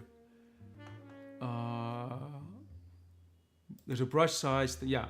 So you can change this up. So every movement of the dial will go up on one of these. So I like to go these sizes. So I skip 16. I like to go to 15 to 17. Well, I don't think it's a true or false thing, Nick. I think some people feel that way. That's my feeling, because I experimented with a whole combination of sizes, and some worked better for me. Yeah, actually, let me not be mysterious about this. Let me show people what I am talking about. Give me a second. Okay. So let me get to my dock. I've always got a dock for this, don't I? Can you guys see? Oh, hang on a second. You can't see correctly what I'm showing you. This should do it. Yeah, here we go. Okay. So I'm going to show you a page I made, which is, it's called something like pen, tablet, and monitor size. Matching pen, tablet size, and monitor size. Okay. This is what on my experimentation, we'll take a look at it in a second. I felt that a medium tablet worked well with 20 to 30 inches. Okay? For large, I felt 30 to 40, and I tried these combinations, okay? And just to show you what my experiment was, oops. That music, I miss that music. I used to use it all the time. Okay, I'm gonna, so I tested each one for about a week. And so these are my results, okay? So I tried a variety of sizes of tablets with a variety of sizes of monitors, okay? And lots of combos worked. What green means is that it worked for me. Dark green means, well, I enjoyed it even more. And yellow, I was neutral. It worked. I mean, it's not like it didn't work. I was just kind of meh about it. But I didn't like certain combinations. So doing a really large tablet with a really small screen felt weird for me. Same with really small tablet with a really big screen. So you can see there's a general pattern. Okay, and what was the pattern? Let's move it forward here. Basically, for me, the pattern I felt was the screen was about 2 times bigger than the tablet. About that. Okay? Now, I think the reason, what I felt was that seeing something move on the screen 5 inches when I moved a centimeter or half an inch was weird. That felt like my strokes were being magnified in weird ways. I found that weird. I'm not saying it didn't work. Obviously, I can draw that way, but I just felt that was weird. Okay? Psychologically, maybe. So when I took this thing, I looked at all these sizes. You can see what I came up with, right? How did I come up with that? I divided the ratio, and you can see some are up to 3.5. Some are down. Some are down to so actually one up to 4. But the ones that worked the best for me are 2.6, 3.0, and 2.2. Okay, that's where I felt most comfortable playing. But there were lots of different options. That's why I say, again, for me, this is what worked. it is hard to tell what someone will like ahead of time, right? And for some people, I think Jaugi's pointing out, comfort is what drives it, which, yeah. But it's if I had to give a generic advice, I'd say you'd have to experiment with it, but this is what worked for me, right? Does that make sense?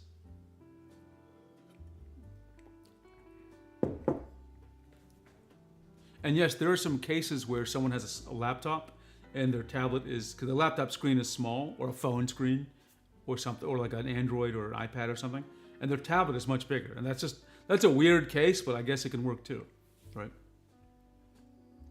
Lots of laptops are 13 inches, and the Intuos Pro Large is 14, right? Euchre says, I already feel like 22 is too much space for me. Having 24 plus is crazy. Well, one day when I have enough money, I'll probably go to 19 inch. Cami Luna says, getting a small tablet with a large screen doesn't make it impossible to draw. You have to make it work for you. Yeah. I think people just have to experiment. This is just the advice I can give about what I did. Right? Oh, totally true, JC. Depending on the size, JC says, you'll also depend more on wrist or shoulder movement. That's absolutely true. I'm thinking when you're smaller, it'll be wrist movements. But when it's a bigger thing, you almost have to use more of your arm. You have to, right? So yeah, this is what I came up with. And then as I went down this data, I plotted, I'm going through this, I plotted it on this chart here. So where's my zone of feeling good, right? And that's where I came up with these rough sizes, right? And then, and then, as I start looking through this, I started grading them, and that's how I just got to this thing. That's how I got my table. Yeah, for Euchre, I think for a lot of people, 16 inches is like a really good size for them. It does depend on your physical size as well. Like I think Brad Colbo, 16 is his favorite thing. But for me, 16 is small. I have trouble dealing with it. 19 is about the smallest I want to go. Well, Nick, it's not that the pen can't be, of course it can. That's what aspect ratio, that's what that mapping does. But I think that's a different issue. It just, to me, seeing something move, let me try to say it this way.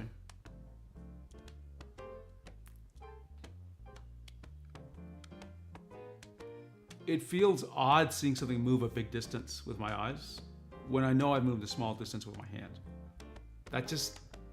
It seems to magnify my moves in a way that's weird. And it's not that I don't feel disconnected. It just makes it feel like there's too much motion on the screen, if that makes any sense. Like the thing is traveling, not in a distorted way, because it's totally not distorted, but I find it more intuitive when my hand is moving not the same distance, but just greater distance. I believe not everyone feels that way.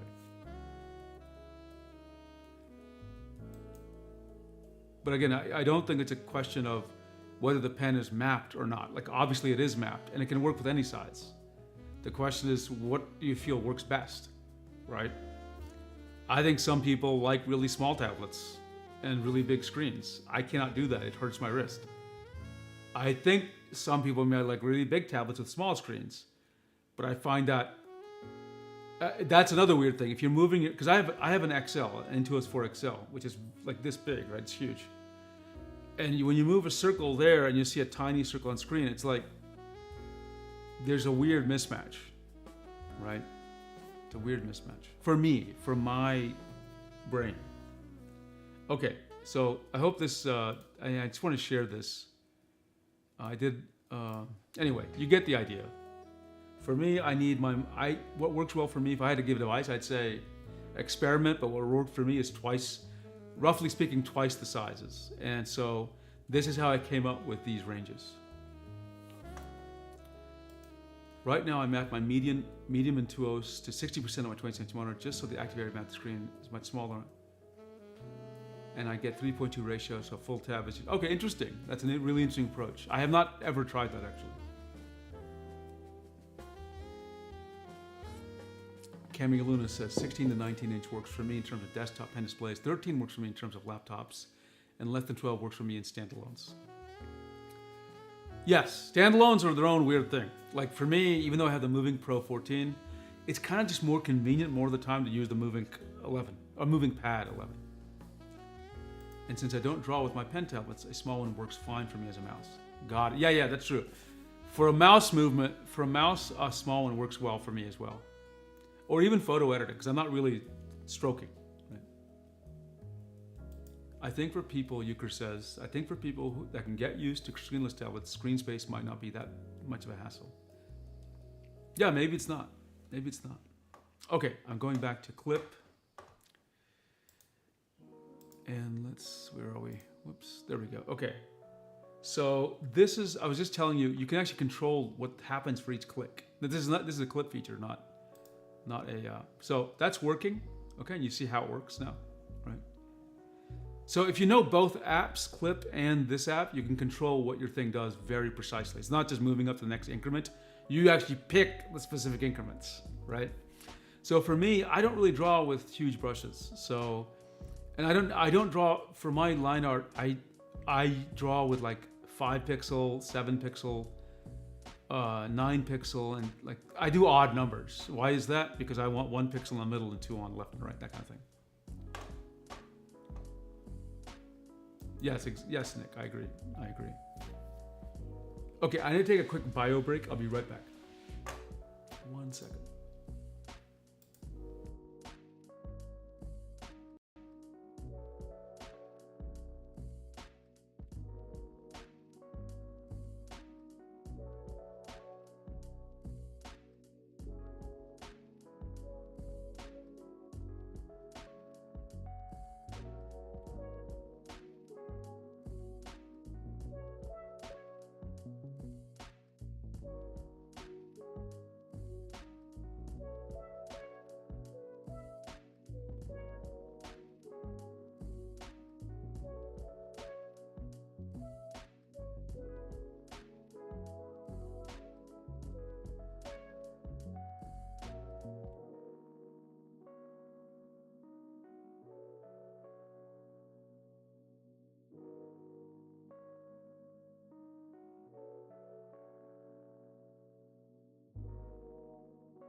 Okay, I am back. Let's put the ears in.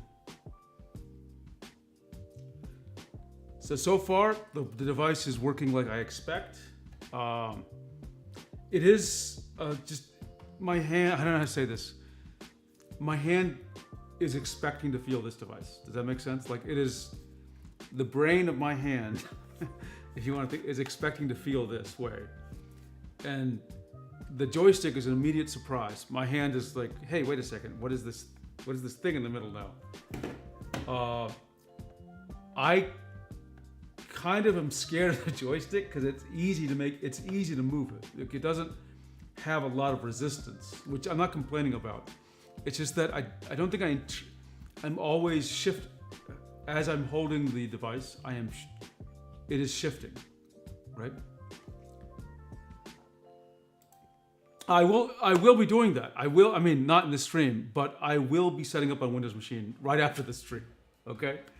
And I will be taking notes. I'm gonna, on this device, explaining all the difficulties I had on Windows and Mac OS. So don't worry, because I primarily draw on Windows. So do not worry. I will be examining on Windows, and I will make a video about both things, right?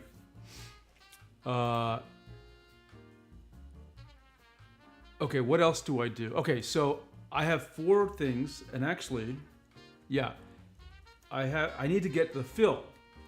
Now for the fill, what I want to do is, I'm going to bring this up. There's the 4 buttons here. I hope you can see it. The 4 buttons here. I guess you can barely see it. Hi, Pleasant. Good to see you. Let me show you this thing. Okay. Let's close. Okay, here we go. These 4 buttons here, I want to hold another button down and make those buttons do something. Okay? I think the answer is no. It's not a real joystick. Yeah, Nick's got it right. It's not a real joystick. I mean, sorry. Let's back up. Nick, let's clarify your statement. The way you said it, I think what you're saying is it does not have the hardware of a real joystick. Or do you, because it's certainly, it physically moves, but it's like only got 8 inputs. It doesn't give you like what you'd expect, which is like, I don't know what a joystick gives you, like a direction and an amount or something. But it's basically a way of doing 8 different buttons. But I don't know what's inside the device, right? I do not know what's inside the device. So here's the question I have. Would it be possible in the future for this device's firmware and the driver to like make it work like we expect, like you all expect, right? Maybe the hardware is there, but we're just missing the connection. In other words, maybe this is a software imposed limitation. That's a question I have. Okay, but now I do want to do a chorded command, which is I want to hold one of the other buttons down. Now on the TourBox, there's lots of buttons. There's tons of buttons here. Oh, you can see it here. I see on the right screen. There's tons of buttons here. So there's lots of options for me. It's not an analog stick, doesn't support. Got it. Well, have we confirmed it's not an analog stick, Nick? That's the thing I would like to know. So for me, I normally chord the left thing here. So I hit this, and then I press the D-pad. Now, the problem here is there are 4 buttons here. So does it support chording? I think chording is the right word, right? So let's go here, and what I want to do is say, hold down the left button and the right button to achieve another thing. Can I do that? Let's see, Nick says, it detects just 8 buttons. Joystick is a very different thing using analog and code. This is not, okay. So it's a hardware limitation. Okay,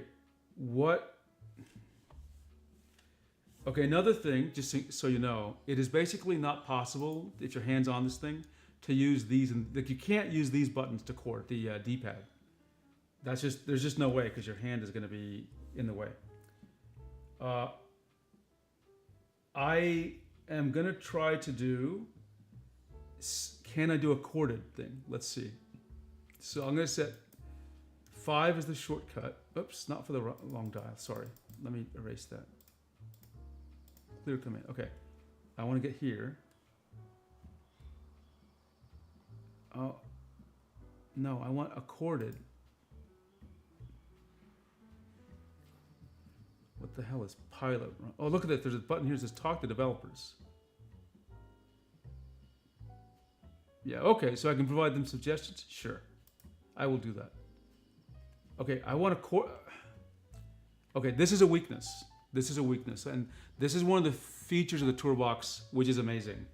Not every possible combination is possible in the Toolbox. Where's my camera? On the lower right. Not every possible combination is there, but lots of things can be chorded. You can chord this one with this one, these four. You can chord this with this, like this, with, this with this. That helps out a lot. It basically multiplies the number of commands you have. Okay? Daedalus says, I used to use a Joy 2 key and 8-bit do Lite as a painting macro pad. I think the 8-bit do is very popular, those devices. Though I think the ones they have are just too small for my hand. Okay, right button. Okay, this is a limitation. I'm gonna just go ahead and assign this upper button on the left here to Command 5.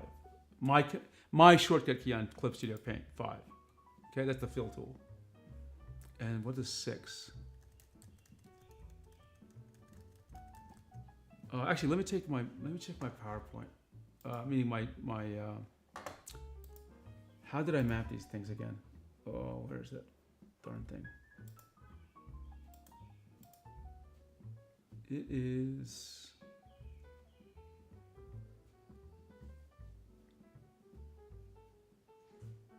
Got it. If you want to understand what Axis of Freedom on Real Analog Joystick Open 3D connection page, they show there how many directions it can register, and they're all analog. Got it. Okay. So where's my thing? I want eraser. I want. I want the eraser. Yes, the eraser. I'm gonna pick the eraser for the bottom. Now you'll see.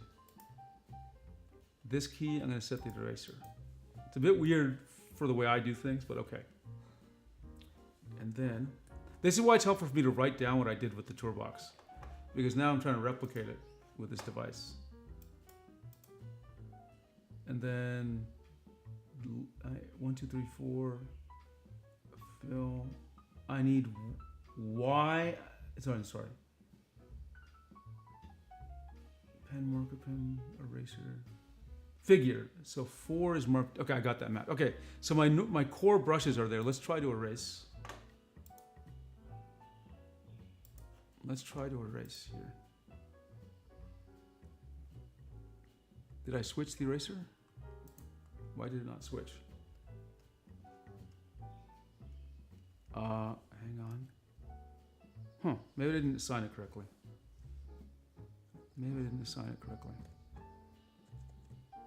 Let's take a look. Oh, maybe I didn't. Yeah, I don't think I assigned it. Okay, sure.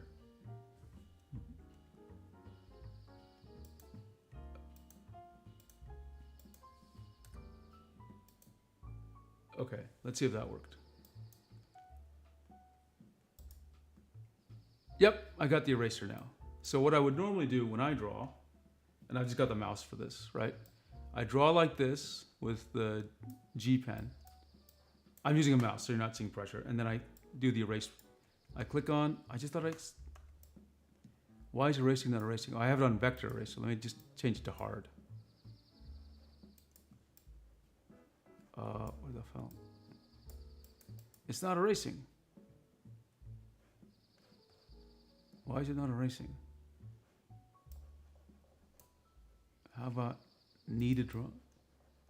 It's just not erasing. I don't know why it's not erasing, but it's not erasing. But the eraser tool is selected.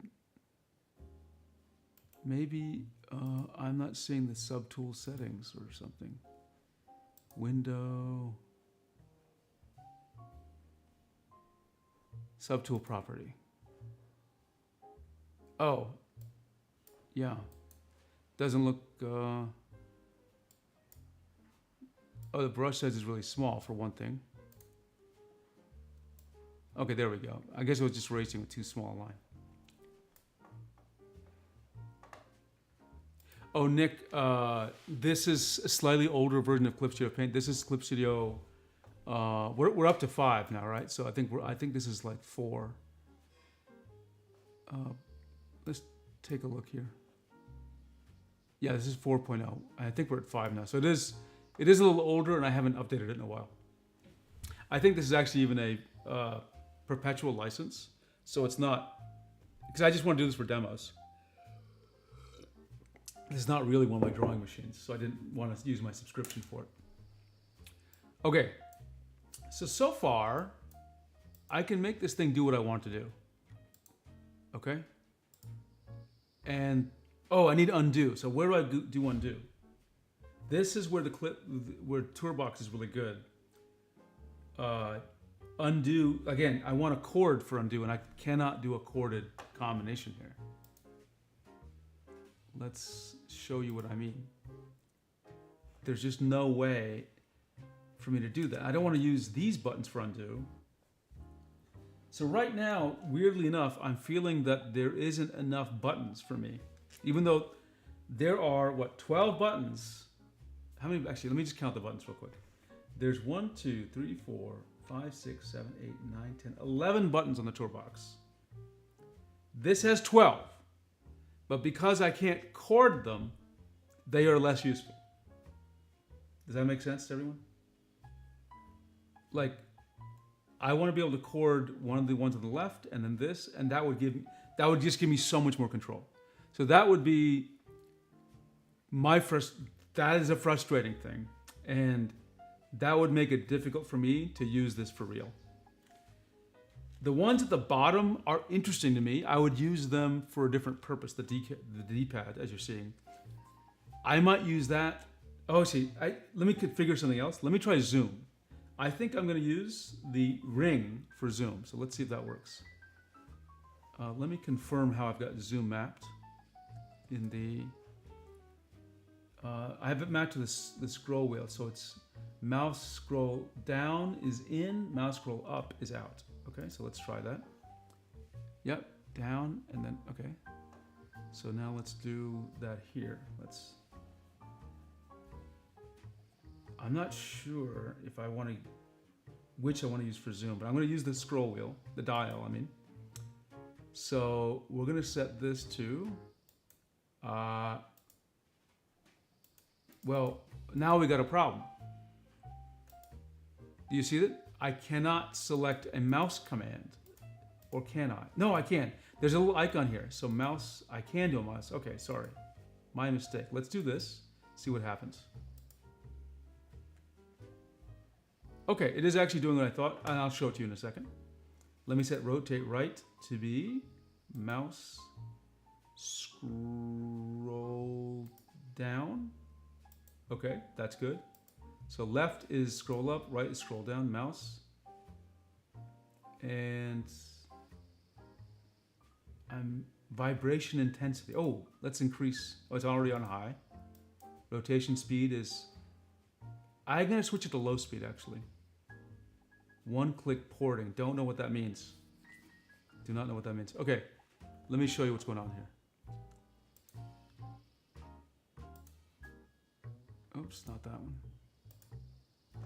Okay, you can see Clip Studio. Oh, I have to click on it.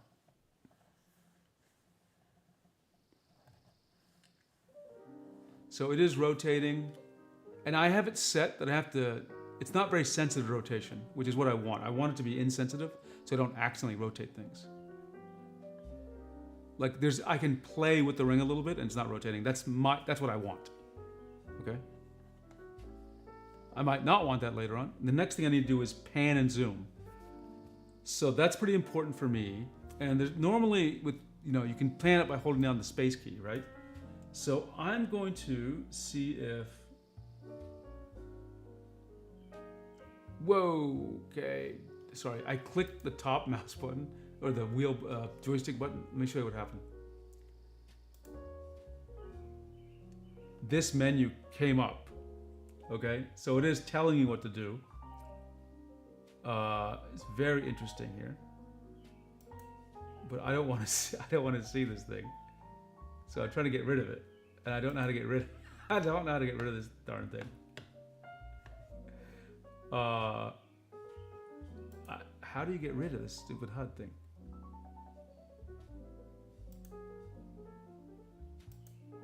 I'm trying to get rid of this. I'm trying to get rid of this. How do I get rid of it? It's just like on my screen, and it's not going away.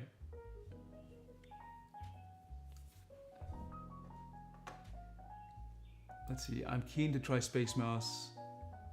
Been on my mind for years. It'll probably replace touch for 2D navigation. Interesting.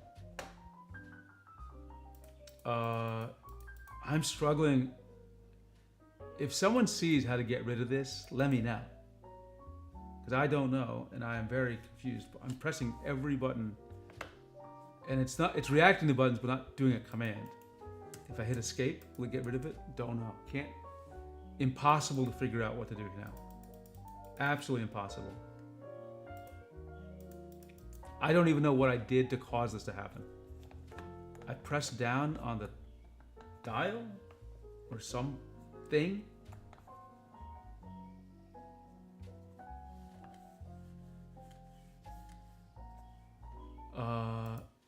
Okay, I'm just gonna close the pilot thing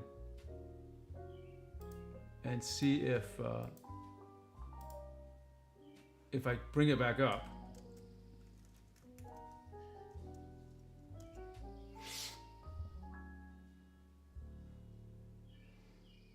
It's just locked on the screen now. You can see the UI move behind it. I'll try escape. I'll try backspace. I just don't know what's happening here. Like I literally, and of course the stupid app will not move. You cannot move this app to another monitor.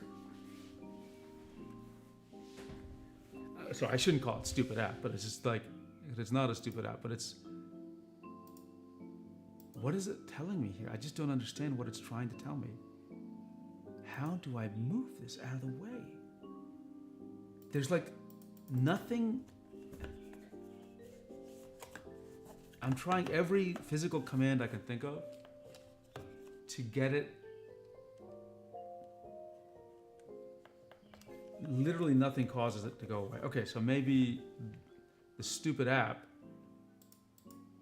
has got some way. I can't click inside the main window of the app now. I did try escape, but it doesn't do. Can I turn off the HUD?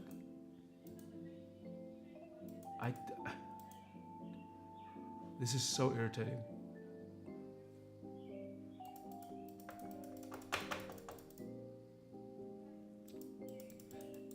It's doubly irritating because you see UI that you can't click on, and the UI you can't click on, like I can't click on anything on the side, right? None of this is having an action. None of it. And it never navigates away. Actually, let me take a quick look here. There's some product information here. There's a firmware update. I'm gonna try it actually. But what do? I don't want to shut down my machine. I'm gonna have to take a look at the guide here real quick. Hang on a second. I'm not gonna force shutdown, Fozzik. I'm not gonna force shutdown.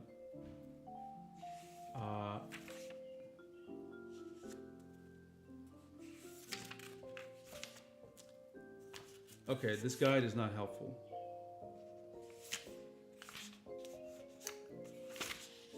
I did download a file. Here, I'll second. Let's go left here. I did download a file somewhere. Let's find it.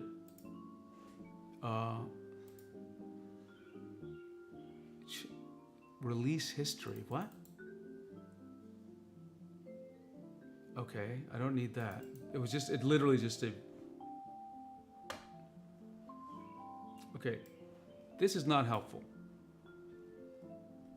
First of all, it can't possibly help me because it's not telling me what I need to. I don't read Chinese, but it's clearly not talking about the topics I needed to talk about.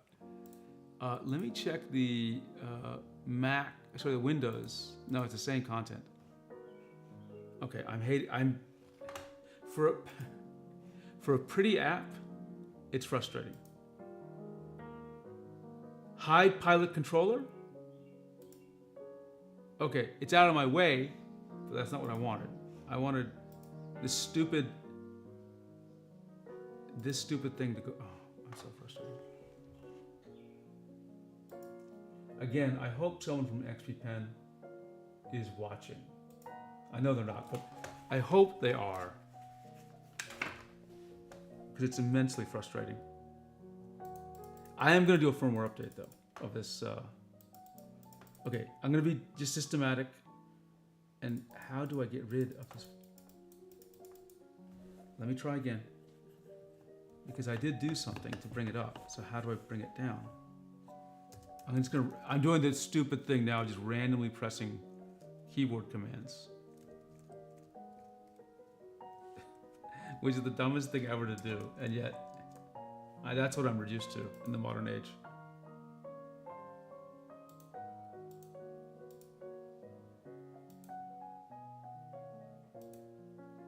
Pilot run. I don't know what that means. Is there another button I don't know about? Is it the HUD keys? You just got to bear with me as I figure out what I might need to do here. I don't want to hide that.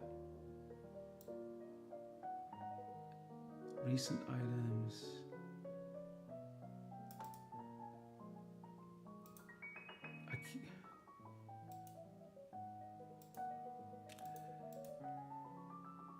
This is the HUD, so I can't click through the stupid HUD to control the HUD.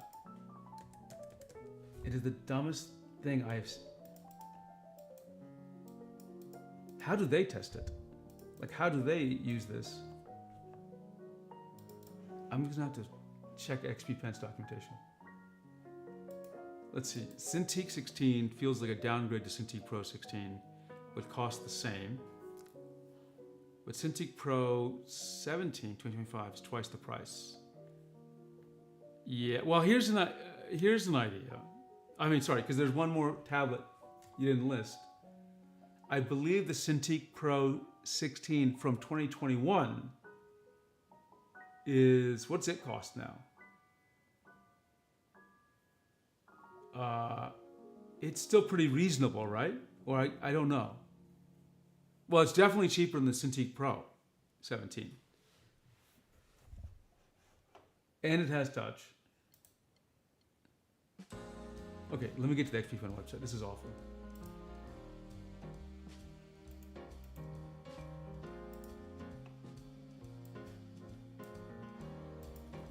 XPPen Pilot Pro. Okay. The joy of editing.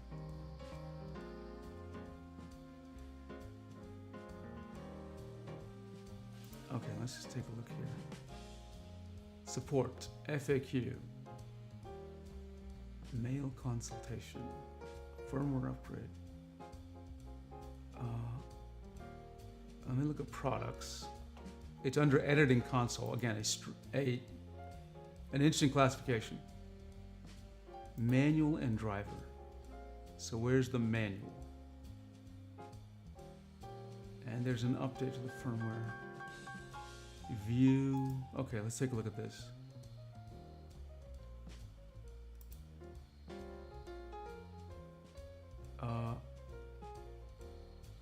Pilot run, what does that do? Oh, huh? This is like for experimental features. Oh, you're not seeing, I'm sorry. You're not seeing what I'm seeing. I meant to go here. Yeah, I'm looking at their manual for this thing. Unlike the driver's core key command set, the Pilot Run module provides experimental features to explore. Well, I'd like to try it, but of course I can't.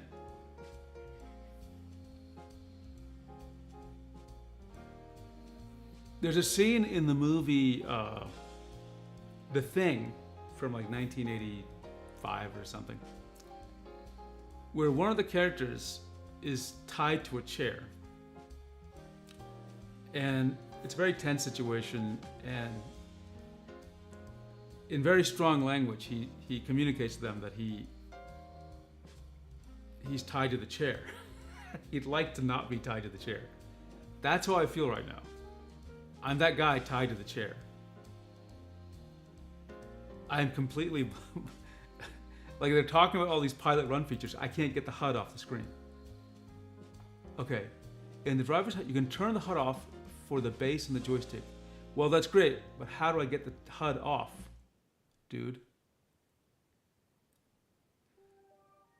Press OK in the driver or in the software associated with the driver to the current. Huh?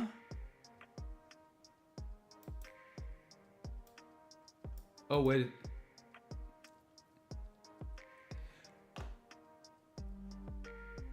I have no idea what they're telling me. To turn HUD on off, press the OK button in the driver or in the software associated with, okay, what they're saying is, hey, if you have created a preset for it, a command, then you can turn it off. Well, I didn't set the preset, because why would I have done that? Alternatively, manually turn the HUD on or off in the HUD management page. Guess what, my dudes? The HUD management page cannot be interacted when the fucking HUD is on the screen, right? So all these little tips of turn it off are, sorry, I'm losing my temper now. It is a complete joke. You can't use the, and I can't change the,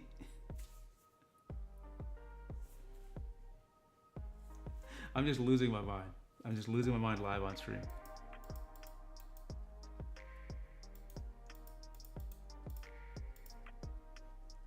Okay, I gotta think about this. I'm gonna ask Google again. Oh, not this, not. It's like a catch-22. It's like, use the HUD on-off switch to turn the HUD on, but the HUD stops you turning the HUD on turning it off. It is crazy. It's crazy. Okay, Mac OS command line, move a window to another monitor, since it refuses to do that. Oh, geez, I can't. Yeah, let's see if this question got answered. Oh. Windows has this down. In Windows, even if a window is like, it doesn't have the ability to do it, you can use Windows and like the Windows key, the arrow buttons, and it'll shift it to other screens. Right? Super convenient, but you know, we're not allowed to have that with Mac OS. This is so crazy. This is so crazy. I am stuck because of the stupid problem, and I'm losing my mind.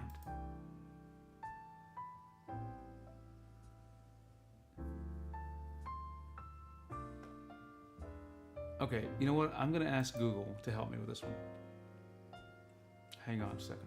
You're not gonna be able to see it for a second. Oh. Come on, drag it over here.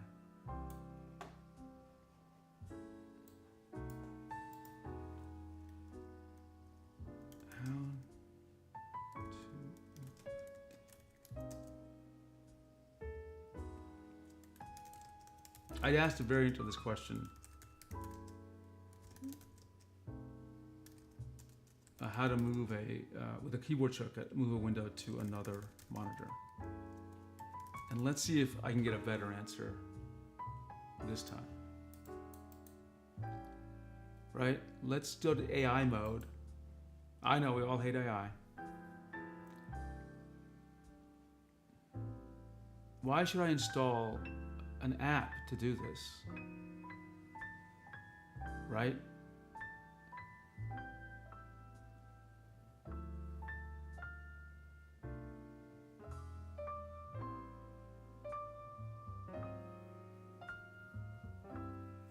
Okay, I'm gonna try this again. Stupid. I apologize if the stream is not entertaining enough. I will say that this is the reality of using products, that you get hung up sometimes on how things actually work. Okay, I want to search for keyboard shortcut again. And struggle again with what it is they are trying to get me to do. Okay, I want to add one, I guess. App shortcuts. All applications. Yes, let's add one. Menu title is move to screen 2. Enter the exact name of the menu command you want to add.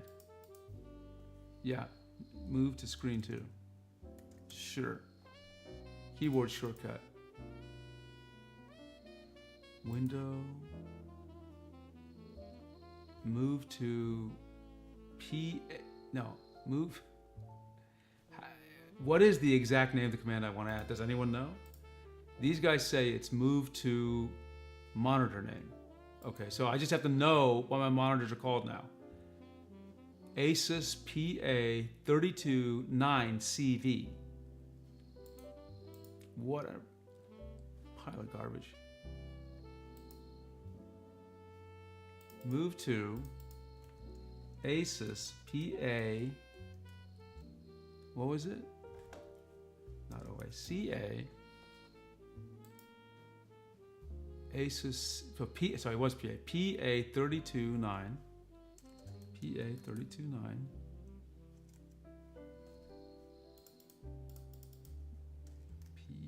PA329.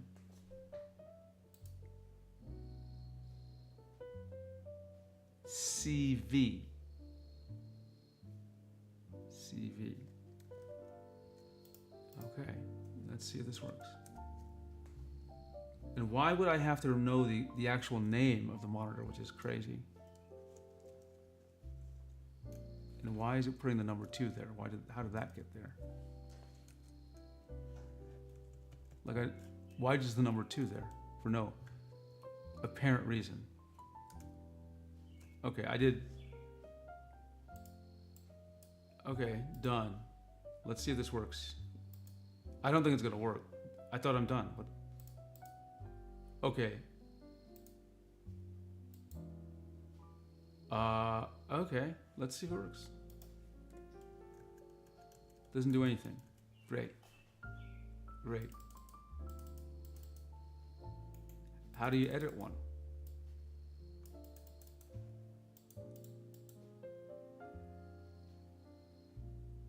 This is a nightmare. Sheer nightmare.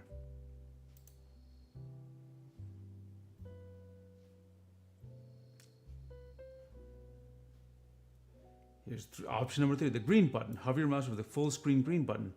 Guess which app does not have a full screen green button? The XP Pen Pilot Controller app does not have a green button. I'm gonna try the third-party app, the best free app, Rectangle. Okay. Yeah, you're right. I mean, to be fair, you are right. This may not be an app issue, or it's probably something both. But you know, we're gonna have to figure it out. So this guy. So I don't want Rectangle, Mac OS Rectangle app.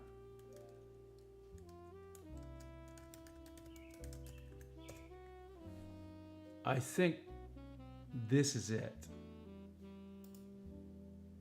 Okay.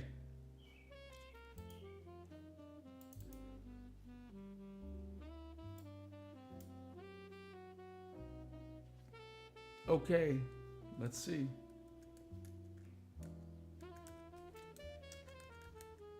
Rectangle. Let's see if you can do what I need you to do, my friend. Open. Open system settings. What do I need to do here? I need to enable rectangle. Okay. Enable rectangle. Sure. You know who's really good at Windows management? Windows. I like Mac OS actually, but recommended. Illustrator, don't care. Yeah, I don't care about that. Okay. So, let's see if this works. What the hell does this command mean? I want left let's try move. Oh yeah, okay, so this is what? But how do you say this? What is this command? I guess it's shift something, shift control command arrow. Okay, let's try it.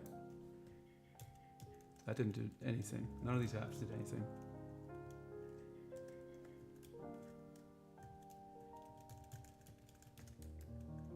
Whoa, what's that? No, that didn't do what I wanted to do either. Wait, something happened.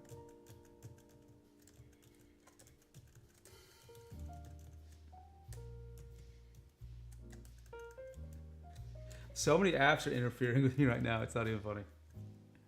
Let's try this again. Oh, that did it. Okay, I got it. Now we're gonna see if I can force the stupid app to move. I got it. What a piece of crap. It was sort of half moving there. I don't know if can you see? Oh, you can't see it. Okay, let me show you what's going on. It's nuts. Okay. Okay, so here's the app on the left, and now it's sort of half under the stupid HUD, right? So it's not where I want it to be. It is not where I want it to be. It will not move to, let me click on the app again. You'll see what happens when I try to move it. Right? It acts crazy. Right? It just acts absolutely nuts. It will not move displays. It's fighting me. But maybe there's enough now for me to do something. I can kind of click on things now to some degree, but not where it's over the HUD. The stupid HUD is being stupid. HUD control. How do you turn off the HUD? Okay, let's try another option. Let's try moving the HUD somewhere else. No, the HUD cannot be moved. It is its own window that is locked into fucking place.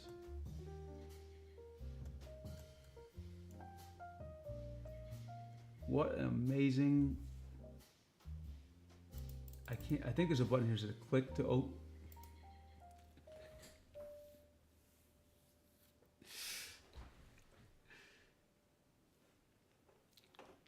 I gotta find that video of that guy screaming about the chair.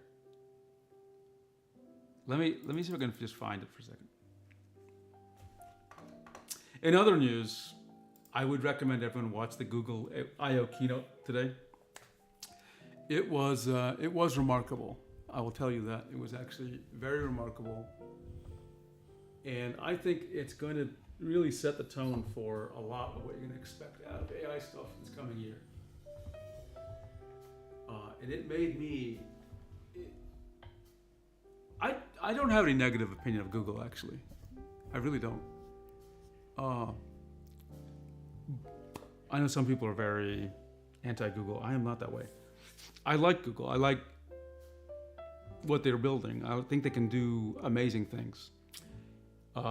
And sometimes you look at these keynotes and you think about what they're going to offer you. Sorry, that's not the right way. You think about the vision they're trying to explain to you. I liked what their vision had to say. At every level, they showed me something that made me think, oh, I can see how it applies to me, and I can see why I'd want to use it. From their glasses to the vibe coding thing to Gemini Spark. It was just like home run after home run after home run. And I've been a part of preparing for keynotes like this, and the danger is I'm speaking to you like a normal human being. The danger is always keynotes are heavily crafted events.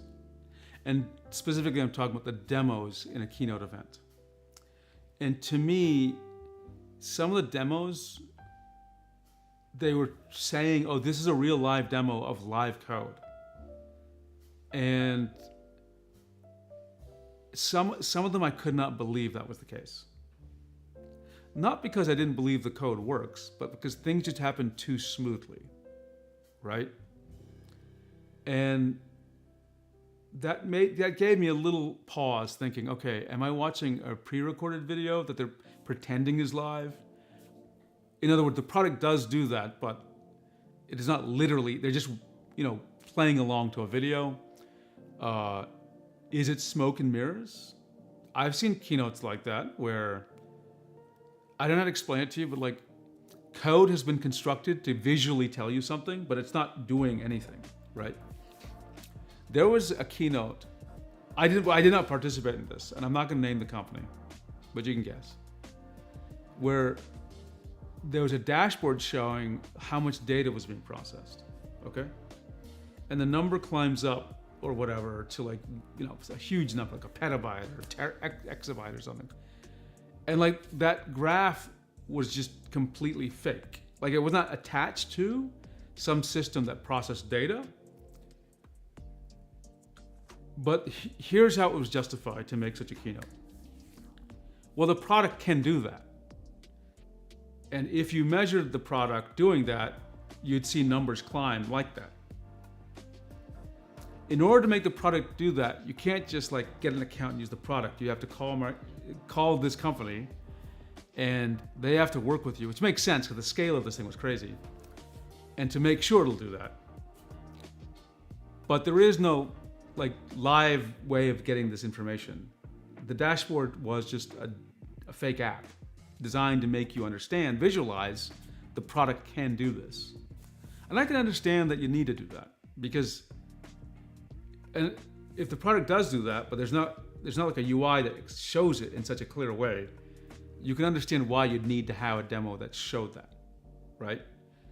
And the phrase that is used when that is done is called, I'm not joking, this is the actual statement.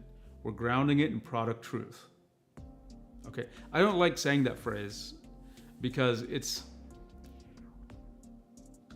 I guess there's a kind of nobility behind it, but by the way, I'm just distracting myself from the rage I'm feeling about this XP-Pen app. That's what I'm doing right now. I'm just calming down from the rage.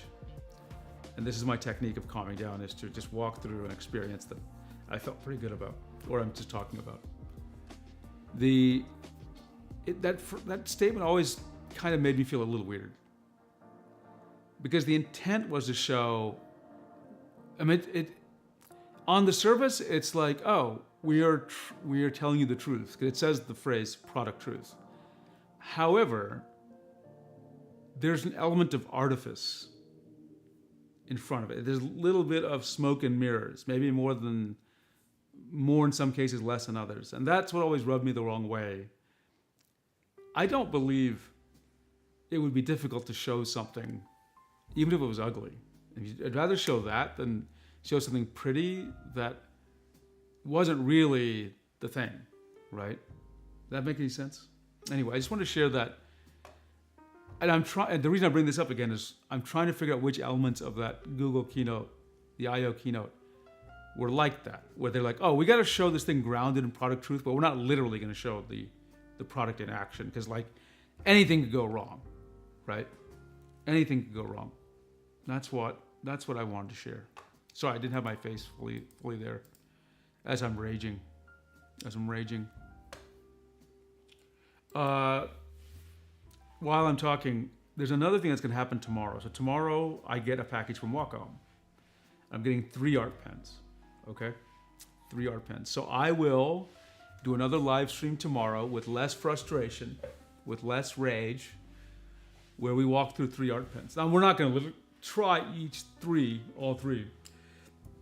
I will unbox all 3 of them, of course, but I'll go through one of them and I'll do some basic reaction to how it feels, and I'm going to do a little bit of pressure measurement so that we know the max pressure of these pens. And you'll actually see me do the pressure measurement live, and you'll know exactly how I do it.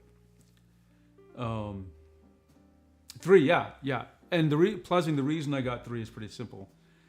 When I try to make statements that are numerical about drawing tablet pens, for especially maximum pressure, I'm not really good at IF, but for maximum pressure and anything above the IAF, and especially when I'm going to write docs about pens, I try to make sure I have 3 of them at least, because that gives me some basis, some product truth. Snicked, right, Nick? Like Wolverine. I love that. I will do that. What is Wolverine's classic statement? Let me look it up here. It goes, this is such a... I remember comics when Wolverine was not like the obsession of everybody. Okay. So the quote is something like, hang on a second. I don't have 3 pens, but I'll just put 3 fingers up, right? He's like, he puts his, I'm the best at what I do. Sorry, I'm the best there is at what I do, but what I do best isn't very nice. And that's he pops claws. I'm gonna pop pens tomorrow. So yeah, I'm gonna, I'd like to know how things vary, right? Because it tells us if you can get a similar experience. Hopefully, I had 2 of the previous art pens, but to be honest, their max pressure and they wasn't that good. The art pens. I mean, they weren't bad pens to use, but the ones I had were not great. I have to look at my numbers for those. I'll look up the numbers tomorrow when we're doing the live stream. So I'm hoping the new art pen's actually better. Now, there is some criticism of the art pen because the Move Ink Pad 11 cannot use it. The Move Ink 13 cannot use it. Those aren't even on the roadmap. So yet again, we're faced with the really crazy situation from Wacom where, tablets they just released, in the past 2 years, are now suddenly, one of them was just last year, are simply not going to be compatible with their latest pen. And the Move Ink 13, is not cheap. It is not cheap at all. So it's a double insult, right? Yeah, finally something good to see. I really want to see these art pens in action. Yes, you will definitely see art pens in action. We will also show you how to configure, barrel rotation in Photoshop and I'm going to do Krita and Clip Studio Paint, because not everyone knows how to turn it on, because the setting is a little weird in these apps. So we will make sure everyone knows how to do it. And we'll double check. I'll make sure my test apps support barrel rotation, so we can test it out in action.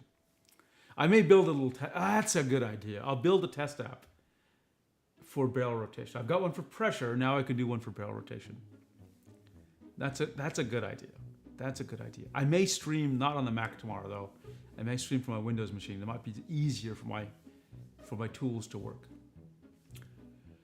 Okay, I think we've gone on now. I've been frustrated now for about an hour with this app, and have lost my temper numerous times as I just went completely ballistic. I don't think I have any other let me double check. I don't think I have any other news items for you. So let me see if I want to continue or just want to wait till tomorrow. Let me see what my show notes are, just in case I have something written down that I wanted to talk to you about.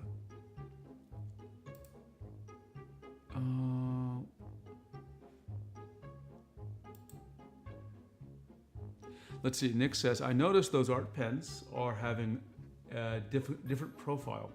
It has smooth end with that fancy grip for fingers. Not sure if that's good.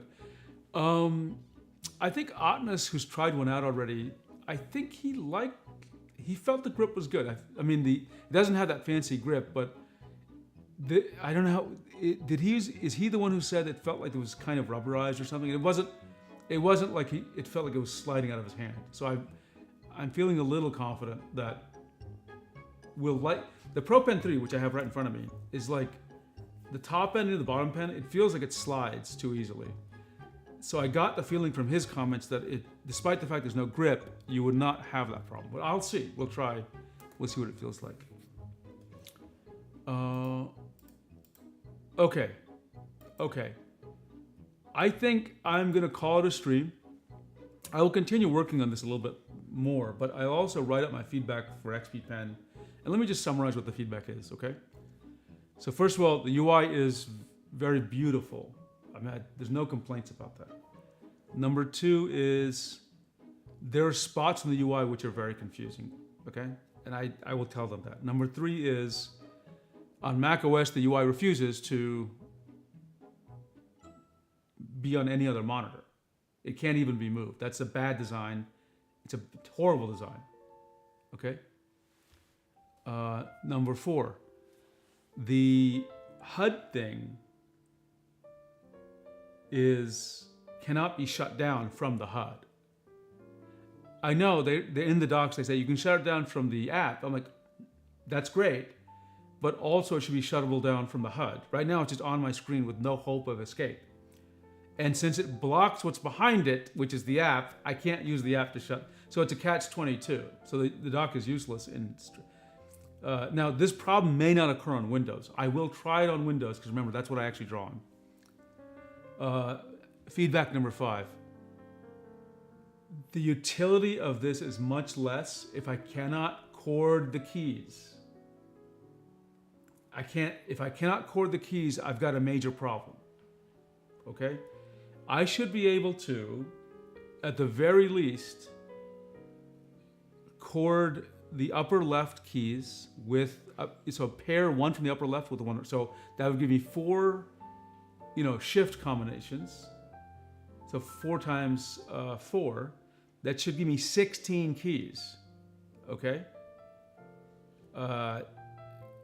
Maybe even multiple chords, so I press 2 on the upper left, which would give me more. That would actually dramatically update the utility of this device, in my opinion. I will try it out with a video editing app. I think it probably would serve its purpose there well. Feedback number 6. The D-pad keys at the bottom are not, I'm not really sure how they intend me to use it, because in my standard hand position, the D-pad is covered. Let me just show this to you so it's totally obvious, okay? The D-pad is covered up by my, if I hold it, this is actually the normal way of holding it, right? The D-pad is covered up by, sorry, this is the normal way. The D-pad is covered up on my hand. Like you can't, with a TourBox, let me show you the TourBox. I'm gonna show it with my left hand. It's a little bit weird for me to see my camera like this. So I'm like moving, I'm changing the brush size here, okay? And when I need to chord, I'm chording by pressing, let me just hide my other hand here. Oops. I'm chording by pressing this key with one of these, okay? Now, what do you notice here is that my thumb can range across all these keys.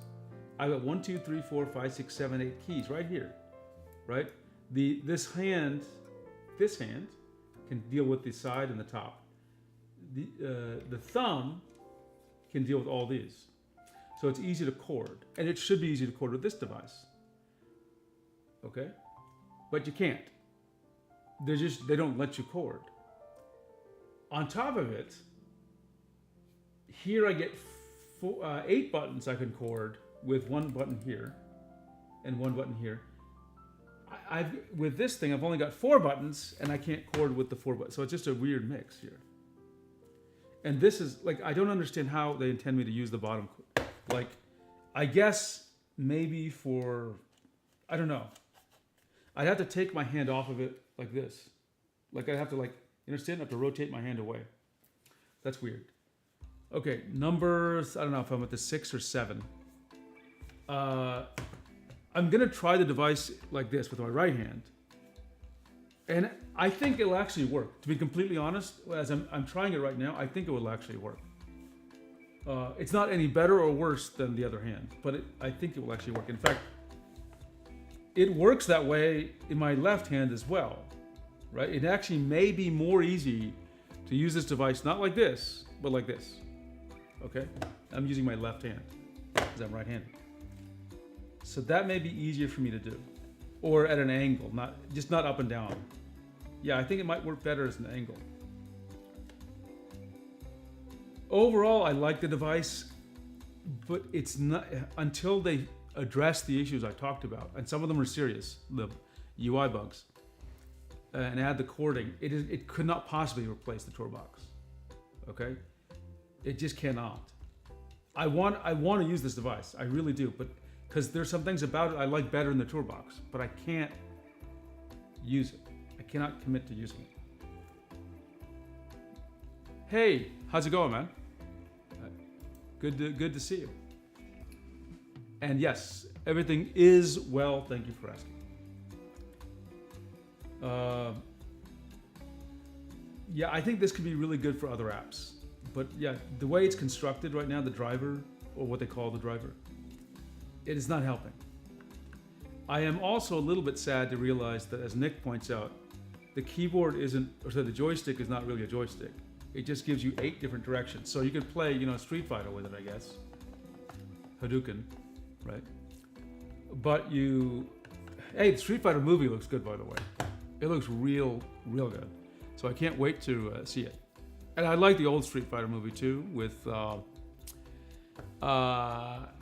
Jean-Claude Van Damme, JCVD. That's actually a great movie also. And Raul Julia, who steals the show. But, so I was saying, how did I get to Street Fighter? I can't remember how I got, oh yeah, Hadouken, right? Yeah, you could play Street Fighter with this maybe. I am curious, to be totally honest, about using this for a game. I am totally gonna try that. Because I don't have a joystick, and this could kind of be used to move my character around in a game like, what do I play? Red Dead Redemption or something, right? I could actually see myself doing that. Or even some basic flight sim. I know it's not a full joystick with 6 degrees of freedom or something, but like it might be enough to fly a simple plane, right? And that might be a vibe coding session. That might be a fun one. Let's do a little flight sim with it. Great device if you love pain, yes. Look, I'm disappointed. I'm not gonna lie, I'm disappointed. But the good news is my disappointments are software related. And software is infinitely malleable and it can be fixed. But they gotta fix it. Okay? They gotta fix it. Even if you're using a video editing app or something, which I guess this is targeted for, you're gonna want to chord things because this is not gonna be enough for you. This is not gonna be enough for you, right? I'm sort of neutral on the joystick part right now. It doesn't affect me. Like I don't really feel like using it for panning. I could, I guess. I'll try it out. No, for gaming, it will not work either. You need something like the Logitech G13 for gaming. What is the Logitech G13? G13. Legendary one. Oh, I've seen this.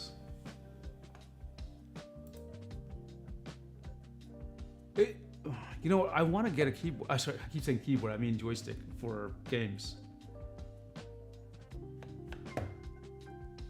It's an old device, right? Like it's out of, or is it? I think it is old.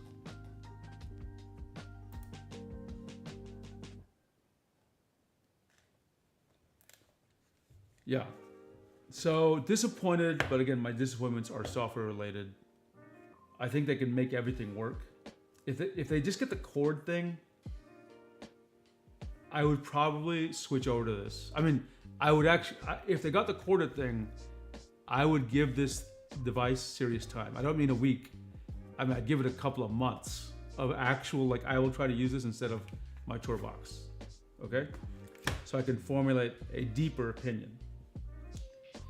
Which reminds me, I've never done a video on my tour box. I probably need to do that. Okay, I'm gonna call it a stream. This has been a fun session, even though I know I did lose my temper at this device many times. I'm going to go check the other reviews and see what they noticed about it. I think Garcia Arts did one yesterday. Brad did one. I don't know if Aaron Rutten did. I'm gonna double check what they found. And I will try this also on Windows, which I think maybe that windowing problem doesn't occur on Windows. We'll see. Okay, with that, everyone, have a great time. I will be back tomorrow with 3 art pens and any other news from the Google I/O sessions from tomorrow. Okay? Everyone have a great day or night. I'll see you all soon.